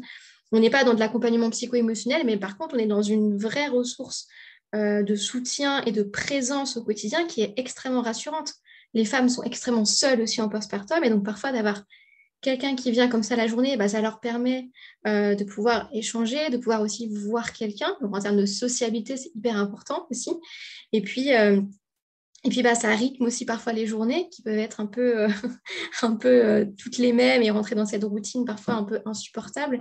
Donc voilà, pour toutes ces raisons, voilà, c'est vraiment important de pouvoir accompagner en tout cas les aidants dans ce qu'ils peuvent apporter et aussi de remettre la femme au cœur de qui peut vous apporter quoi. Bon, je ne sais pas si je suis claire, mais... Pascaline, est-ce que tu souhaitais... Oui, déjà Marion et Chloé ont très bien ont donné des points tout à fait justes et je me disais aussi que c'est compréhensible que l'entourage ne soit pas forcément formé. En fait, quand on parle de personnes qui n'ont pas forcément de formation ou qui n'ont pas forcément travaillé ou qui n'ont pas forcément été sensibilisées à ce genre de thématiques, c'est compréhensible d'avoir des préjugés. Après, du coup, il faut parfois être patient envers son entourage. Des fois, ça peut être compliqué, mais la communication, c'est important. En fait, ce qui fait peur le plus généralement, c'est ne pas savoir à quoi s'attendre et comment ça va évoluer. Donc, communiquer avec son entourage, pour moi, déjà, c'est peut être une bonne base. La transparence de base, en fait, ça peut être un bon moyen de créer une relation. Et comme disait Chloé, en fait, l'entourage et le soutien de l'entourage, ça peut être plein de personnes différentes. Après, il y a de plus en plus de cercles de mamans, de cercles de parents, parce qu'on parle beaucoup de mères depuis tout à l'heure, mais il y a aussi les pères dans tout ça. Mais il y a Maman Blues, en fait, dont Chloé fait partie, qui est une très bonne association justement de groupes de parole où on peut trouver du soutien. Il y a le Club Poussette, qui est une association de rencontres de mamans pour essayer de se retrouver régulièrement, pour essayer de faire des sorties ensemble. Donc, il y a des moyens justement de s'entourer et de trouver, en fait, de construire petit à petit son village qui, en fait, ça peut être des choses qui évoluent en fait avec le temps. On peut se sentir soutenu par quelqu'un et puis après, avec le temps, avoir besoin de changer de personne de confiance. Et merci à toutes les trois. Vous avez très bien répondu à cette question de façon très complète. On en a un peu parlé tout à l'heure, mais est-ce que la divulgation de son trouble psychique risque d'avoir une incidence sur ses droits parentaux? Est-ce que, Pascaline, tu souhaites commencer sur le sujet? Alors, c'est très complexe comme question. En fait, pour moi, ce n'est pas lié à un trouble même. En fait, ce n'est pas lié au fait qu'il y a un diagnostic. Si on parle d'informations préoccupantes, donc en fait, c'est le premier avertissement qui est donné ensuite à la protection de l'enfance. En fait, c'est généralement qu'il y a une instabilité et dans la famille où on sent qu'il y a quelque chose qui a du mal à fonctionner en fait dans la famille. Et c'est à partir de là. Et ce n'est pas forcément lié à un diagnostic en fait. Ça n'a rien à voir. C'est à voir avec le fait que il y a peut-être le cercle familial qui a du mal à se monter, puis y avoir des fois des éléments extérieurs qui sont intervenus dans le développement de la famille. Donc, en fait, ça n'a pas de lien direct avec ça, en fait. C'est plus le développement de la famille qui va être surveillé, mais ça n'a pas, c'est pas parce qu'on dit qu'on a un diagnostic que tout de suite, en fait, ça va partir. C'est pas du tout ça. Merci. Est-ce que Marion ou Chloé, vous souhaitez rebondir ou rajouter quelque chose? Ok. Du coup, Chloé, je sais que c'est un sujet qui te tient au cœur. C'est quoi les différences? On parlait pendant 4 heures, faire gaffe, hein, parce que on est timé là. C'est quoi la différence entre un baby blues et une dépression postpartum? Est-ce que ça concerne aussi des personnes lambda? Alors, c'est 2 questions complètement différentes. Je vais répondre déjà à la deuxième, parce que ça va être beaucoup plus court. La réponse est oui. Il n'y a pas de profil, il n'y a que des facteurs de risque. Voilà, tout le monde peut être touché, que ce soit par un baby blues ou une dépression postpartum. Il y a bien évidemment des facteurs de risque, mais en tout cas, ça peut toucher toute la population. Et notamment, concernant le baby blues, on est quand même sur 50 à 80% des mères. C'est quand même un chiffre assez conséquent. On a presque plus de risques d'y passer que de ne pas y passer. Donc, concernant la différence entre les deux, alors il y a 2 différences majeures. Et si ça vous va, quand je vais les évoquer, je vais parler un peu de chacun. Dites-moi, il faut m'arrêter à un moment donné, hein, parce que vraiment, je vais essayer de faire très, très concis. Le baby blues, en fait, c'est quelque chose de transitoire. Donc, la première différence entre les deux, elle va être en termes de temporalité. C'est quelque chose, on ne peut plus parler de baby blues au bout de 15 jours, voire 3 semaines, si on est sur une décroissance de certains signes. Ensuite, on va parler d'autres choses. Ça peut être de dépression postpartum, ça peut être un trouble du lien, ça peut être un trouble anxieux, un stress post-traumatique, on peut être vraiment dans d'autres choses, mais on ne peut plus parler de baby blues à ce moment-là. C'est vraiment quelque chose qui est lié au début du postpartum et qui a une durée, en fait, une limite. C'est quelque chose qui est physiologique. On ne considère pas qu'on est dans de la pathologie, on considère qu'on est dans de la physiologie. C'est plusieurs éléments en fait qui coïncident et qui font qu'on est dans un état un peu de labilité émotionnelle. C'est-à-dire qu'il va y avoir une alternance un peu entre voilà, de la joie et de la tristesse, parfois dans la même situation, dans la même minute parfois. C'est un peu gens qui rient, gens qui pleurent. Va y avoir voilà, de la culpabilité qui va commencer à s'installer. De toute façon, moi je dis que quand on accouche de son enfant, on accouche de la culpabilité en même temps. On ne s'en rend pas compte, mais c'est presque instantané, ça va de pair en tout cas. On peut avoir un peu un début d'anxiété, une irritabilité, ce genre de choses-là, des questionnements sur la parentalité. Le baby blues, c'est surtout se rendre compte qu'on est devenu parent. Désolée, je regarde juste les questions en même temps. C'est se rendre compte qu'on est devenu parent, donc c'est un peu, moi je dis, c'est un peu la défaite après la fête. C'est-à-dire que c'est prendre la mesure de la réalité de ce que ça va impliquer. Est-ce que je vais être un bon parent? Est-ce que je vais l'aimer assez? Est-ce que je vais être à la hauteur? Je ne peux pas le ramener. Donc, en fait, c'est pour toute la vie. En plus, je suis hyper responsable de lui. Je suis responsable de sa survie. Est-ce que c'est pas trop pour moi? Voilà, est-ce qu'il va être heureux? Est-ce que je vais y arriver? Enfin, c'est tous ces questionnements-là, en fait, qui s'installent souvent. Alors, il y a un pic au 3e jour postpartum. Parce qu'aussi, le 3e jour postpartum, souvent, on est éclaté, clairement. On vient de vivre un accouchement, on est épuisé par ce début de vie avec bébé. Souvent, c'est le lendemain de la mi-Java où le bébé, du coup, est hyper réveillé et demandeur. Et puis, souvent, c'est le moment où on rentre à la maison aussi. Donc, il y a tout, faut s'inscrire dans dans de nouveaux repères, etc. Enfin, c'est très déstabilisant. Et puis voilà, tous ces questionnements qui viennent. Donc, c'est vraiment quelque chose de transitoire. On s'attend à ce que ça s'estompe naturellement. Et puis, il faut se poser d'autres questions si c'est quelque chose qui s'inscrit plus longuement.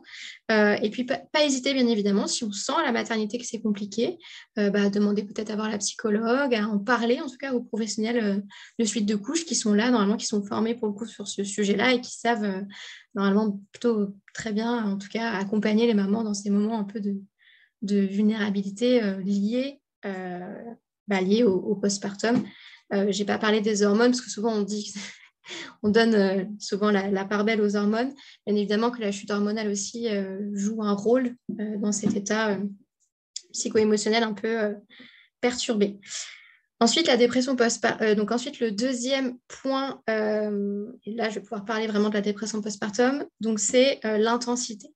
Parler de l'habilité émotionnelle pour le baby blues et de la dépression postpartum, on est vraiment dans quelque chose de beaucoup plus intense, qui s'inscrit beaucoup plus dans une souffrance et dans quelque chose de beaucoup plus difficile à s'en défaire, en fait.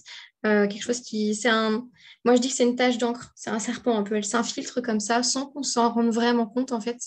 Et elle s'infiltre par contre dans toutes les sphères de notre vie. Ça va toucher le travail, ça va toucher le couple, ça va toucher soi-même, ce qu'on aime faire, son identité, etc. Le chiffre, en fonction des études, c'est à peu près 20 à 30% des mères au niveau de la dépression postpartum, donc c'est quand même pas un petit chiffre. Il y a un consensus là qui se fait, parce que personne n'est d'accord, mais sur une femme sur 4. Donc c'est quand même pas rien. On est sur quelque chose, alors la définition, c'est tout trouble dépressif sans caractéristiques psychotiques qui peut intervenir tout au long de la première année de vie de l'enfant. Donc on voit bien qu'on n'est pas du tout dans la même temporalité, c'est quelque chose qui peut s'étaler en fait dans le temps. On peut déclarer une dépression postpartum à 8 mois postpartum, par exemple, d'où l'importance de savoir qu'à 8 mois post-accouchement, on est encore en postpartum, et l'importance de se dire, on est dans autre chose que d'un baby blues, puisque le baby blues s'arrête bien avant. Ça, c'est important justement que tous les professionnels aient ces notions-là en tête, parce que du coup, ça ne va pas du tout être la même prise en charge par rapport à ce qu'on vit. Il y a 2 pics. Il y a un pic à peu près vers 4 à 6 semaines. Donc, c'est l'intérêt notamment de l'entretien postnatal précoce. Il y a un pic vers 7-8 mois postpartum. Donc, vraiment à distance, en fait, de l'accouchement. Donc, c'est quelque chose, comme on a dit, dans la durée. On peut diagnostiquer une dépression postpartum aux 2 ans de l'enfant, mais souvent, quand il y a l'anamnèse qui est faite, l'interrogatoire, on se rend compte qu'en fait, la femme vit ce qu'elle vit depuis bien longtemps, et notamment depuis souvent dans la première année de vie de l'enfant. C'est vraiment quelque chose qui se déclare la première année de vie. En termes de manifestation, on est vraiment... oui, alors, je vois la question, je rebondis. Alors, par exemple, comme on parlait des aidants tout à l'heure, la dépression postpartum paternelle existe aussi. Le chiffre, c'est à peu près justement 10 à 12%. Et quand une femme fait une dépression postnatale, son conjoint a 50% de chance d'en faire une lui aussi. Lui, souvent, c'est après. Parce que c'est comme quand on accompagne quelqu'un face à une épreuve, souvent, on décompense après, une fois qu'on a accompagné cette personne. Les manifestations, alors c'est comme tout trouble dépressif, il y a 2 marqueurs principaux. On est sur une grande tristesse. C'est des pleurs répétés plusieurs fois par jour pendant au moins 15 jours. Et puis ensuite, on est sur de la perte de plaisir. Il n'y a plus de plaisir pour rien du tout. Souvent d'ailleurs, notamment pour s'occuper du bébé. C'est pour ça qu'on parle parfois de troubles du lien. Soit on a des difficultés à entrer en lien avec ce bébé, soit on s'occupe de ce bébé de façon mécanique et ça crée du coup de la souffrance parce qu'on ne comprend pas pourquoi. Alors qu'on aime ce bébé, on a du mal à rentrer en lien avec ce bébé. Parfois, il y a aussi l'amour qui tarde à venir. Et puis, on va être sur des troubles de l'appétit, de gros troubles du sommeil avec une hypervigilance. L'hypervigilance, c'est vraiment cet état dans lequel on est, alors qui est très bénéfique. On appelle ça, c'est caractérisé notamment par la préoccupation maternelle primaire. C'est cet état de conscience modifiée dans lequel on est un peu en hypersensibilité, hypervigilance. C'est justement pour mieux répondre aux besoins de son bébé, pour capter au plus proche ses besoins. Et donc, c'est un état qui est pareil, physiologique, sauf qu'il doit s'estomper. C'est comme pour tout. Sauf que parfois, il persiste et il prend des ampleurs assez impressionnantes. Moi, par exemple, je ne dormais plus du tout, clairement. Il n'y avait plus de sommeil. Je veillais ma fille. C'est souvent très lié justement à des angoisses, souvent des angoisses de mort. souvent soit de soi-même, soit par rapport à son enfant. On a peur qu'il arrive quelque chose à ce bébé, même si on a du mal à rentrer en lien avec lui. C'est des choses qui peuvent cohabiter. Ça va être, on peut avoir notamment dans ce cadre-là aussi des phobies d'impulsion, qui sont en fait, ils font partie de la famille des TOC. En fait, c'est on se voit faire du mal à son bébé, souvent quand ça concerne son bébé. En gros, c'est une manifestation d'angoisse en fait, qui s'exprime en fait par ce biais-là, où on a des flashs comme ça, sauf que ça peut créer des situations d'évitement. Par exemple, si à chaque fois qu'on passe devant l'escalier, on se voit jeter son bébé dans les escaliers, ben, on va peut-être éviter du coup, même si c'est possible, de passer devant les escaliers, ou en tout cas, ça va augmenter aussi l'anxiété par rapport à ça. Ça, c'est très important de pouvoir en parler, justement, de pouvoir dire ce qu'on vit. Mais ça, c'est énormément bloqué par, ouais, mais si je dis ça, on va me prendre mon bébé. On va se dire, OK, elle veut faire du mal à son bébé, donc on va me prendre mon bébé. C'est toujours un cercle vicieux qui bloque la parole. Voilà, et puis ça va être, souvent il y a beaucoup d'irritabilité, beaucoup de colère, on se sent vraiment, voilà, et puis avec cette grande tristesse, et puis souvent on ne comprend pas ce qui nous arrive. Moi, c'est pas ce qui était censé nous arriver, on est censé être mère, c'est censé être un moment heureux, et puis on s'effondre et on n'a plus de goût pour rien. Il y a des facteurs de risque pour la dépression postpartum qui sont majoritairement, alors il y en a énormément, mais il y en a qui sont quand même assez majeurs. Donc, on a noté notamment tout ce qui est isolement et mauvais soutien familial, conjugal notamment. C'est hyper important. On a vu avec le Covid à quel point l'isolement pouvait avoir un impact. Tout ce qui va être les antécédents de dépression, soi-même ou familiaux, ça, c'est des choses qui sont extrêmement importantes à identifier pour tout ce qu'a dit Marion tout à l'heure de transmission, de vulnérabilité. Et puis, ça va être soi-même dans sa vie, qu'est-ce qu'on a vécu. On appelle ça des événements de vie stressants qui peuvent être dans la vie en général ou pendant la grossesse. Juste comme ça, par exemple, un déménagement peut être vécu comme un événement stressant pendant la grossesse en fonction de comment il s'est passé. Et puis, c'est tout ce qui va être traumatismes qui ont pu avoir lieu, dont on se rappelle ou pas, qui vont potentiellement revenir à la conscience au moment où on devient parent et qui peuvent nous exploser bien à la figure comme il faut à ce moment-là. Donc, normalement, dans l'entretien prénatal précoce, pour faire des liens, du coup, ces questions-là sont abordées pour essayer d'identifier justement qu'est-ce qui pourrait faire que. Il y en a beaucoup d'autres, je ne vais pas tous les dire parce que c'est pas, voilà. N'hésitez pas, notamment dans notre livre, on les a tous mis, on s'est lâché. Donc, n'hésitez pas, voilà, si le sujet vous intéresse, dans le livre, il y a énormément de choses sur le sujet. Et puis, en termes de prise en charge, et après, je finirai là-dessus. L'important, c'est vraiment de pouvoir en parler, de pouvoir dire qu'est-ce qui ne va pas, donc de pouvoir être accompagné par rapport à cette énorme souffrance, cette énorme culpabilité et par rapport à ce qu'on vit, d'avoir l'espace où on peut exprimer ce qu'on est en train de vivre. Bien évidemment que parfois, on a besoin d'une béquille thérapeutique, d'une béquille médicamenteuse qui doit rester une béquille et qui doit vraiment être accompagnée d'un accompagnement justement thérapeutique.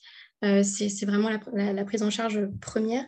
Et puis ensuite, il y a tout ce qui va être les groupes de parole, tout ce qui va s'attraire à la pérédance. Après, ça va être du relais, du soutien, tout ce qu'on peut mettre en place autour de soi pour se faire aider, accompagner, pour sortir de la solitude aussi. Et puis, parfois, dans certains cas, on est amené à être hospitalisé, donc soit en unité mère-enfant, soit en psychiatrie. On peut aussi être en hôpital de jour, voilà, pas forcément une hospitalisation plénière, mais en tout cas, voilà, peut y avoir ça. Je finirais par dire que quand même la dépression postpartum, plus rapidement on la prend en charge, plus rapidement on s'en sort, moins ça s'installe et moins on s'inscrit dans quelque chose quand même d'assez difficile, d'assez engluant et dont c'est difficile de s'en sortir. Il ne faut pas oublier aussi qu'il y a des conséquences. Il y a des conséquences souvent sur toute la famille, sur la mère déjà elle-même, parce que juste pour rappel quand même, le suicide maternel, c'est la première cause de mortalité maternelle la première année de vie de l'enfant avec les maladies cardiovasculaires. C'est un suicide par mois, donc il ne faut quand même pas oublier ça. Et je ne sais plus ce que je voulais dire, je suis partie dans un truc, je ne sais plus ce que je voulais dire. Mais voilà, il y a ça, il y a... qu'est-ce que je voulais dire? Je ne sais plus. Je pars dans trop de trucs, je ne sais plus. Mais voilà, en gros, je pense que j'ai dit ce que j'avais à dire, mais non, je ne sais plus, ça ne revient pas. Je suis désolée. C'est pas grave. Merci. Est-ce que tu peux juste nous rappeler le nom du livre que tu as écrit? Oui, le livre s'appelle Dépression postpartum, la face cachée de la maternité. Et il est sorti au mois de janvier chez Larousse. Donc, on peut le trouver partout, en fait, en gros. Du coup, c'est plutôt pas mal. Et ce qui est plutôt intéressant, c'est justement d'avoir ce sujet qui est encore très tabou, qui du coup prend un peu plus de place dans l'espace public et qui, alors moi, j'ai des femmes que j'accompagne qui le laissent en plein milieu de leur table, par exemple, de salle à manger, pour que quand elles ont des gens qui viennent, ils voient ce livre et que ça peut-être engage une discussion et que voilà, ça leur serve aussi de support pour pouvoir justement dire parfois ce qu'elles vivent, quoi. Ok. Voilà. Ah oui, ce que je voulais dire tout à l'heure, une dépression postpartum, on s'en sort. Et je parlais justement par rapport aux conséquences. Il y a aussi des conséquences qui peuvent être assez majeures sur l'enfant. Donc, comme je parlais de DIA tout à l'heure, c'est vraiment aussi dans l'intérêt de toute la famille, de l'enfant, aussi du couple. Énormément de couples qui vivent le baby clash, déjà de base avec la maternité, mais avec la dépression postpartum, c'est d'autant plus important. Donc voilà, et avec le bon accompagnement, on s'en sort et on s'en sort même presque grandi, puisque elle permet quand même de mettre à jour certaines problématiques souvent qui nous pourrissaient la vie, mais de façon très inconsciente. Et ça permet vraiment de se reconnecter à soi, Alors, on en passe par un truc hyper difficile pour en arriver à ça. Moi, j'ai le recul, donc moi, je peux dire il y a un après, et l'après est même presque plus joli que l'avant. Ça permet de se défaire de certains liens toxiques, ça permet vraiment de se remettre au centre de sa vie et de se dire, mais moi, en fait, qu'est-ce que je veux vraiment, qu'est-ce que j'aime faire. Souvent, on change de métier, on change de mec parfois, on change d'amis, on change d'entourage. Oui, bien évidemment, quand elle est accompagnée, c'est hyper important. Parce que le risque aussi, quand elle n'est pas accompagnée, c'est qu'elle revienne sous une autre forme ou sous cette forme-là avec un autre enfant. Mais voilà, en tout cas, c'est nécessaire de se faire accompagner, c'est nécessaire d'en parler de plus en plus parce que le chiffre n'est pas petit et parce la majorité des femmes sont mères, donc c'est quand même une grosse partie de la population qui est quand même concernée. On connaît tous une mère, donc on peut tous avoir ce pouvoir aussi d'aider, d'accompagner, de suggérer, d'offrir un espace de parole. Et voilà, et je vais vraiment m'arrêter parce que vraiment, je vous dis, je peux parler pendant 5 heures, donc je vais m'arrêter là. Je veux bien juste rebondir sur ce que tu dis, Chloé, sur ce sur quoi tu conclus, parlant de ton expérience et puis du fait d'avoir aussi appris, d'apprendre à prendre soin de soi. C'est le cas de toute personne dite rétablie, en tout cas, c'est le concept du rétablissement.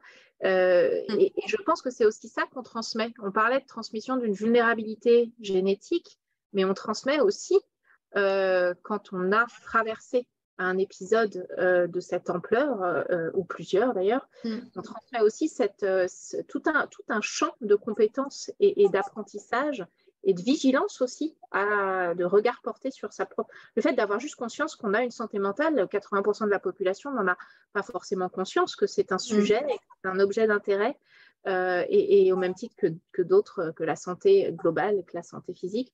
Et je pense qu'on transmet aussi ça à ses enfants aussi, à ses proches, mais en particulier à ses enfants. On transmet aussi des ressources et des outils et des compétences et une manière d'appréhender la santé qui peut tout à fait se considérer comme étant... on transmet aussi la capacité du rétablissement, en tout cas l'expérience du rétablissement, c'est quelque chose qui se transmet aussi finalement d'une autre manière que la transmission génétique, mais c'est quand même une réalité. Super, merci beaucoup à toutes les trois. Ça a été très riche. Et je peux juste, excuse-moi Freya, excuse-moi de te couper, je rajouterais même par rapport à ce que dit Chloé est ultra important parce que quand on a un trouble psy qui est diagnostiqué même depuis quelques années, en fait, ça peut être compliqué après l'accouchement de faire diagnostiquer qu'on a une dépression postpartum parce qu'on va se dire c'est peut-être le trouble qui est là depuis longtemps et en fait, pouvoir dire aux médecins ou dire à l'équipe soignante que en fait, il y a ça aussi qui joue et que ça a un rôle, ça influence énormément sur notre santé mentale à ce moment-là.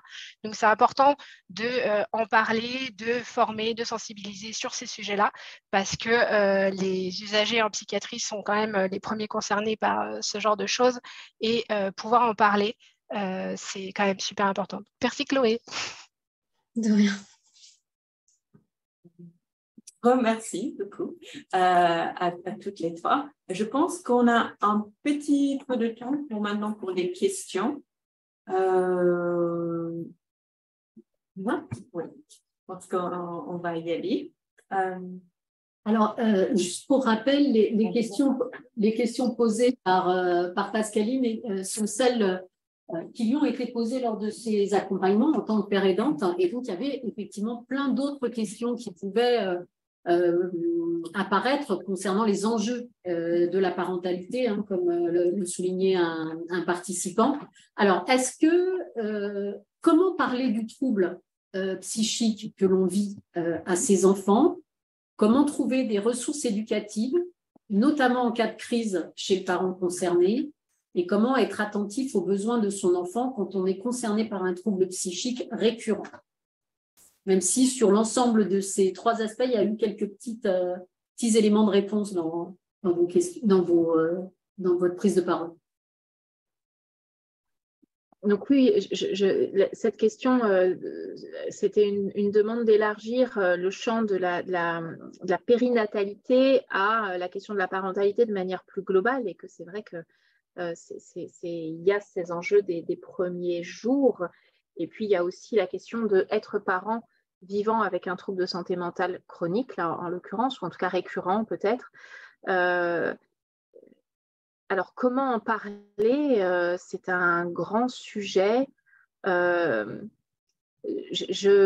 pense que parler de ces troubles, c'est d'autant plus possible et faisable qu'on les a soi-même bien intégrés, c'est-à-dire qu'on est bien au fait de quoi on souffre.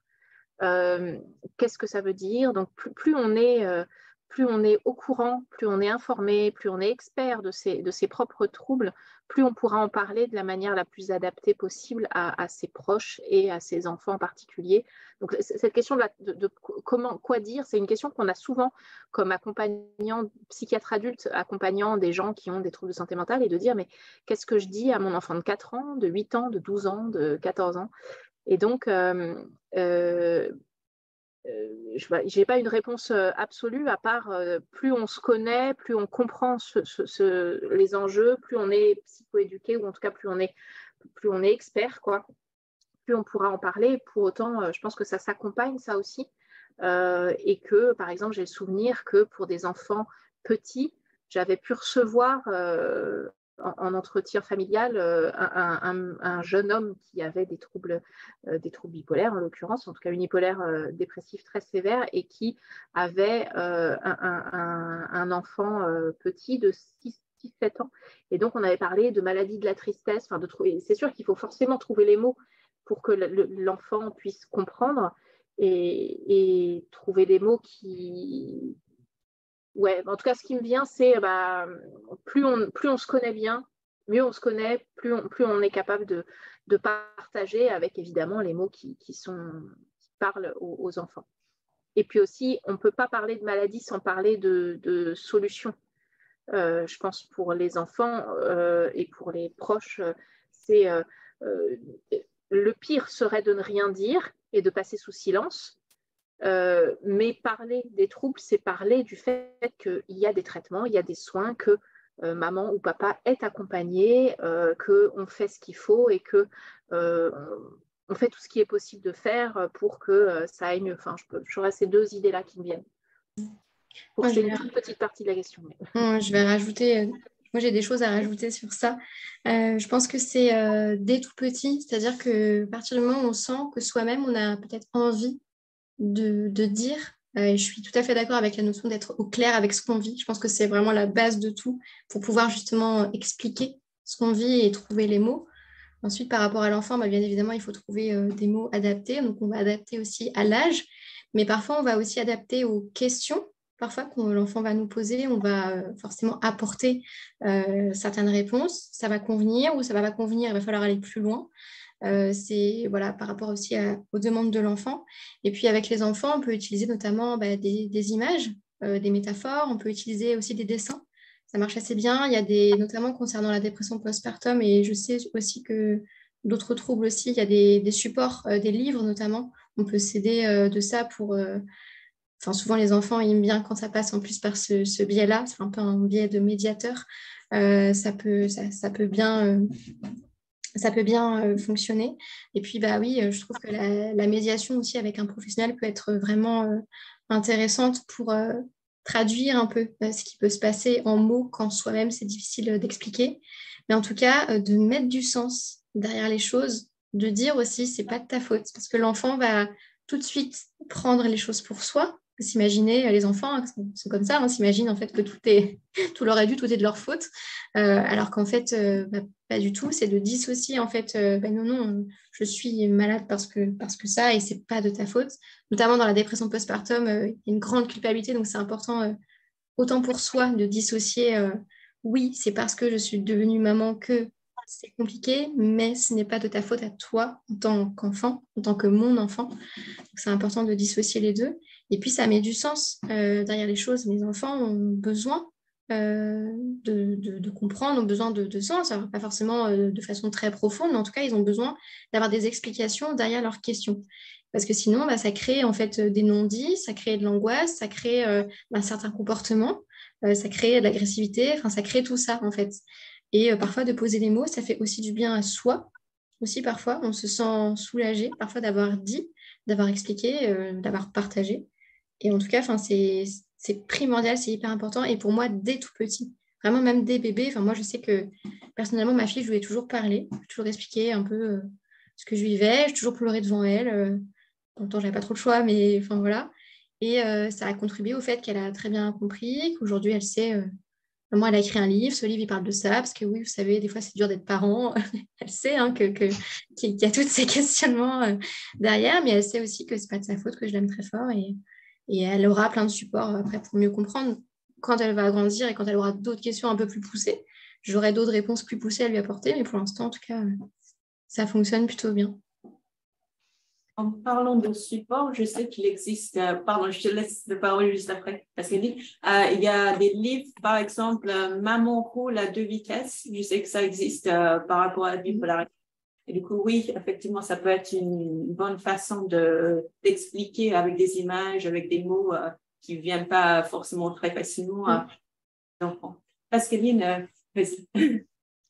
Il y a un site qui est très bien qui s'appelle JeffPsy, JEFPSY. C'est un site justement pour communiquer avec les enfants sur les troubles psy. Il y a une bibliothèque dedans de recommandations, il y a plusieurs livres. Il y a un livret notamment dedans qui vient de sortir, que je n'ai pas eu encore le temps de lire, mais qui est justement dans l'idée d'expliquer aux enfants quand un enfant va rendre visite à quelqu'un dans un hôpital psy. En fait, c'est un support pour pouvoir lui expliquer ce qui va se passer, comment c'est, et pouvoir parler un peu avec lui de ce genre de choses. Et dans les autres idées, je rejoins Chloé sur aider l'enfant à différencier ce que l'enfant ressent et ce que son parent ressent. Et j'ai travaillé avec quelques parents qui avaient des troubles de l'humeur. En fait, moi, je me sers des outils pour identifier les différentes émotions des enfants. Donc, il y a plein d'outils comme ça, en fait, pour aider les enfants et identifier les émotions. Et moi, je conseille justement de l'utiliser aussi avec le parent, en fait, que le parent l'utilise avec l'enfant. Il dit, là, maman, elle ressent telle émotion, elle ne sait pas trop pourquoi, mais maman aussi a des émotions très fortes qu'elle ne comprend pas. Et ça, les enfants le vivent, en fait. Les enfants ont très tôt des émotions très fortes qu'ils ne comprennent pas et qui vont les submerger. Et pouvoir dire à son enfant, maman aussi a des fois des émotions très fortes qu'elle ne comprend pas et qui la submergent. En fait, ça crée déjà du lien, comme disait Chloé. Et puis, ça permet aussi à l'enfant de dire, maman aussi, des fois, elle ne sait pas. Des fois, elle ressent des choses. Donc, en fait, moi, justement, je recommande, moi, ce que j'utilise le plus, c'est le monstre des couleurs, mais il y a plein c'est un livre, justement, pour identifier les émotions. Il y en a plein, en fait, il y a plein d'outils comme ça qui sont purement, normalement, pour les enfants, mais ça peut être un bon moyen à utiliser entre le parent et l'enfant pour pouvoir communiquer sur les émotions et pour pouvoir avoir un support de base quand il y a ces difficultés d'exprimer, en fait.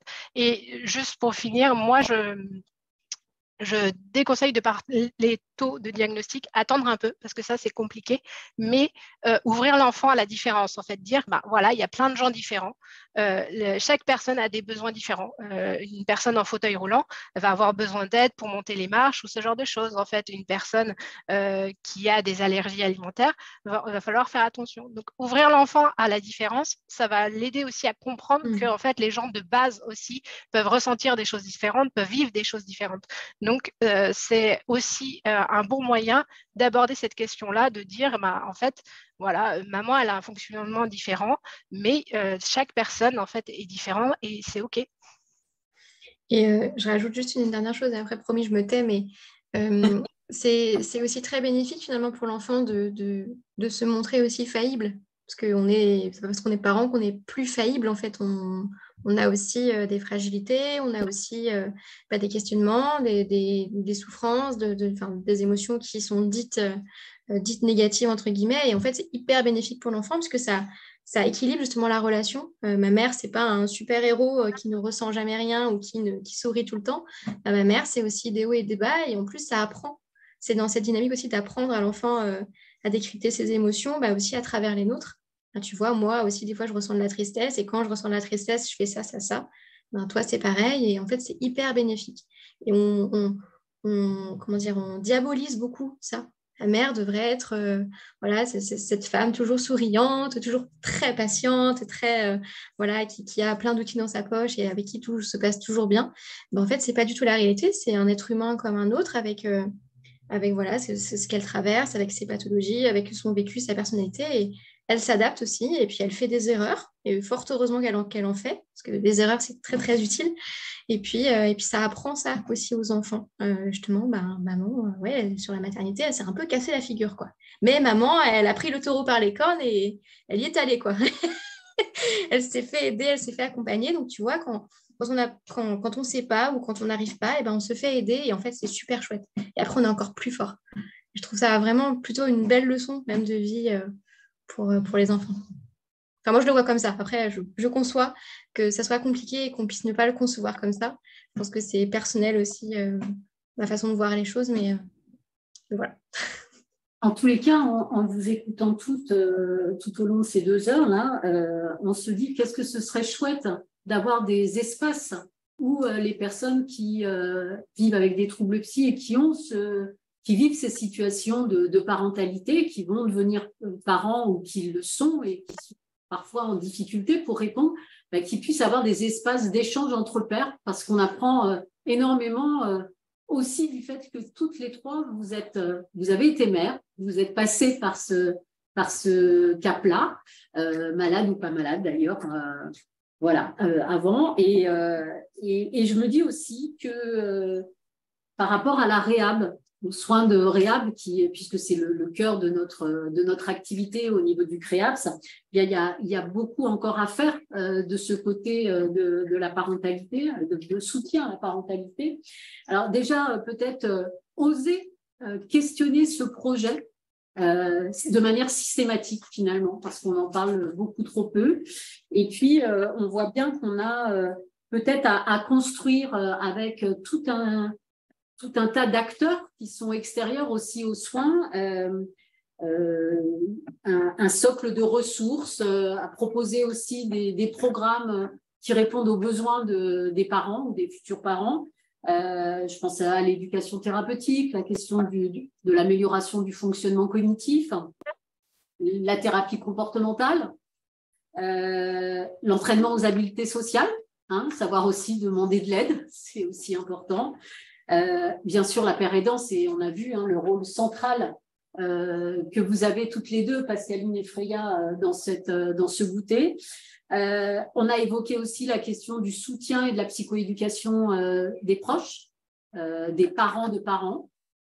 Et puis aussi la question de la formation, la sensibilisation des professionnels. Ça a été évoqué dans le chat à plusieurs reprises. Comment sensibiliser les professionnels du champ périnatal, mais aussi des professionnels de la psychiatrie par rapport à ces questions de périnatalité. Voilà, donc je pense que ça nous ouvre tout un champ de réflexion et d'action à développer au sein des structures de réhab et aussi aux soins au niveau des structures d'accompagnement. En tous les cas, un grand merci à vous 4 pour nous avoir permis de mieux comprendre cette période qui est celle de la périnatalité et puis les enjeux effectivement de la parentalité, même s'ils ont été peut-être moins abordés dans ce webinaire, mais on y reviendra, aucun doute sur cette question. À très bientôt. Un grand merci à vous. Merci. Merci beaucoup.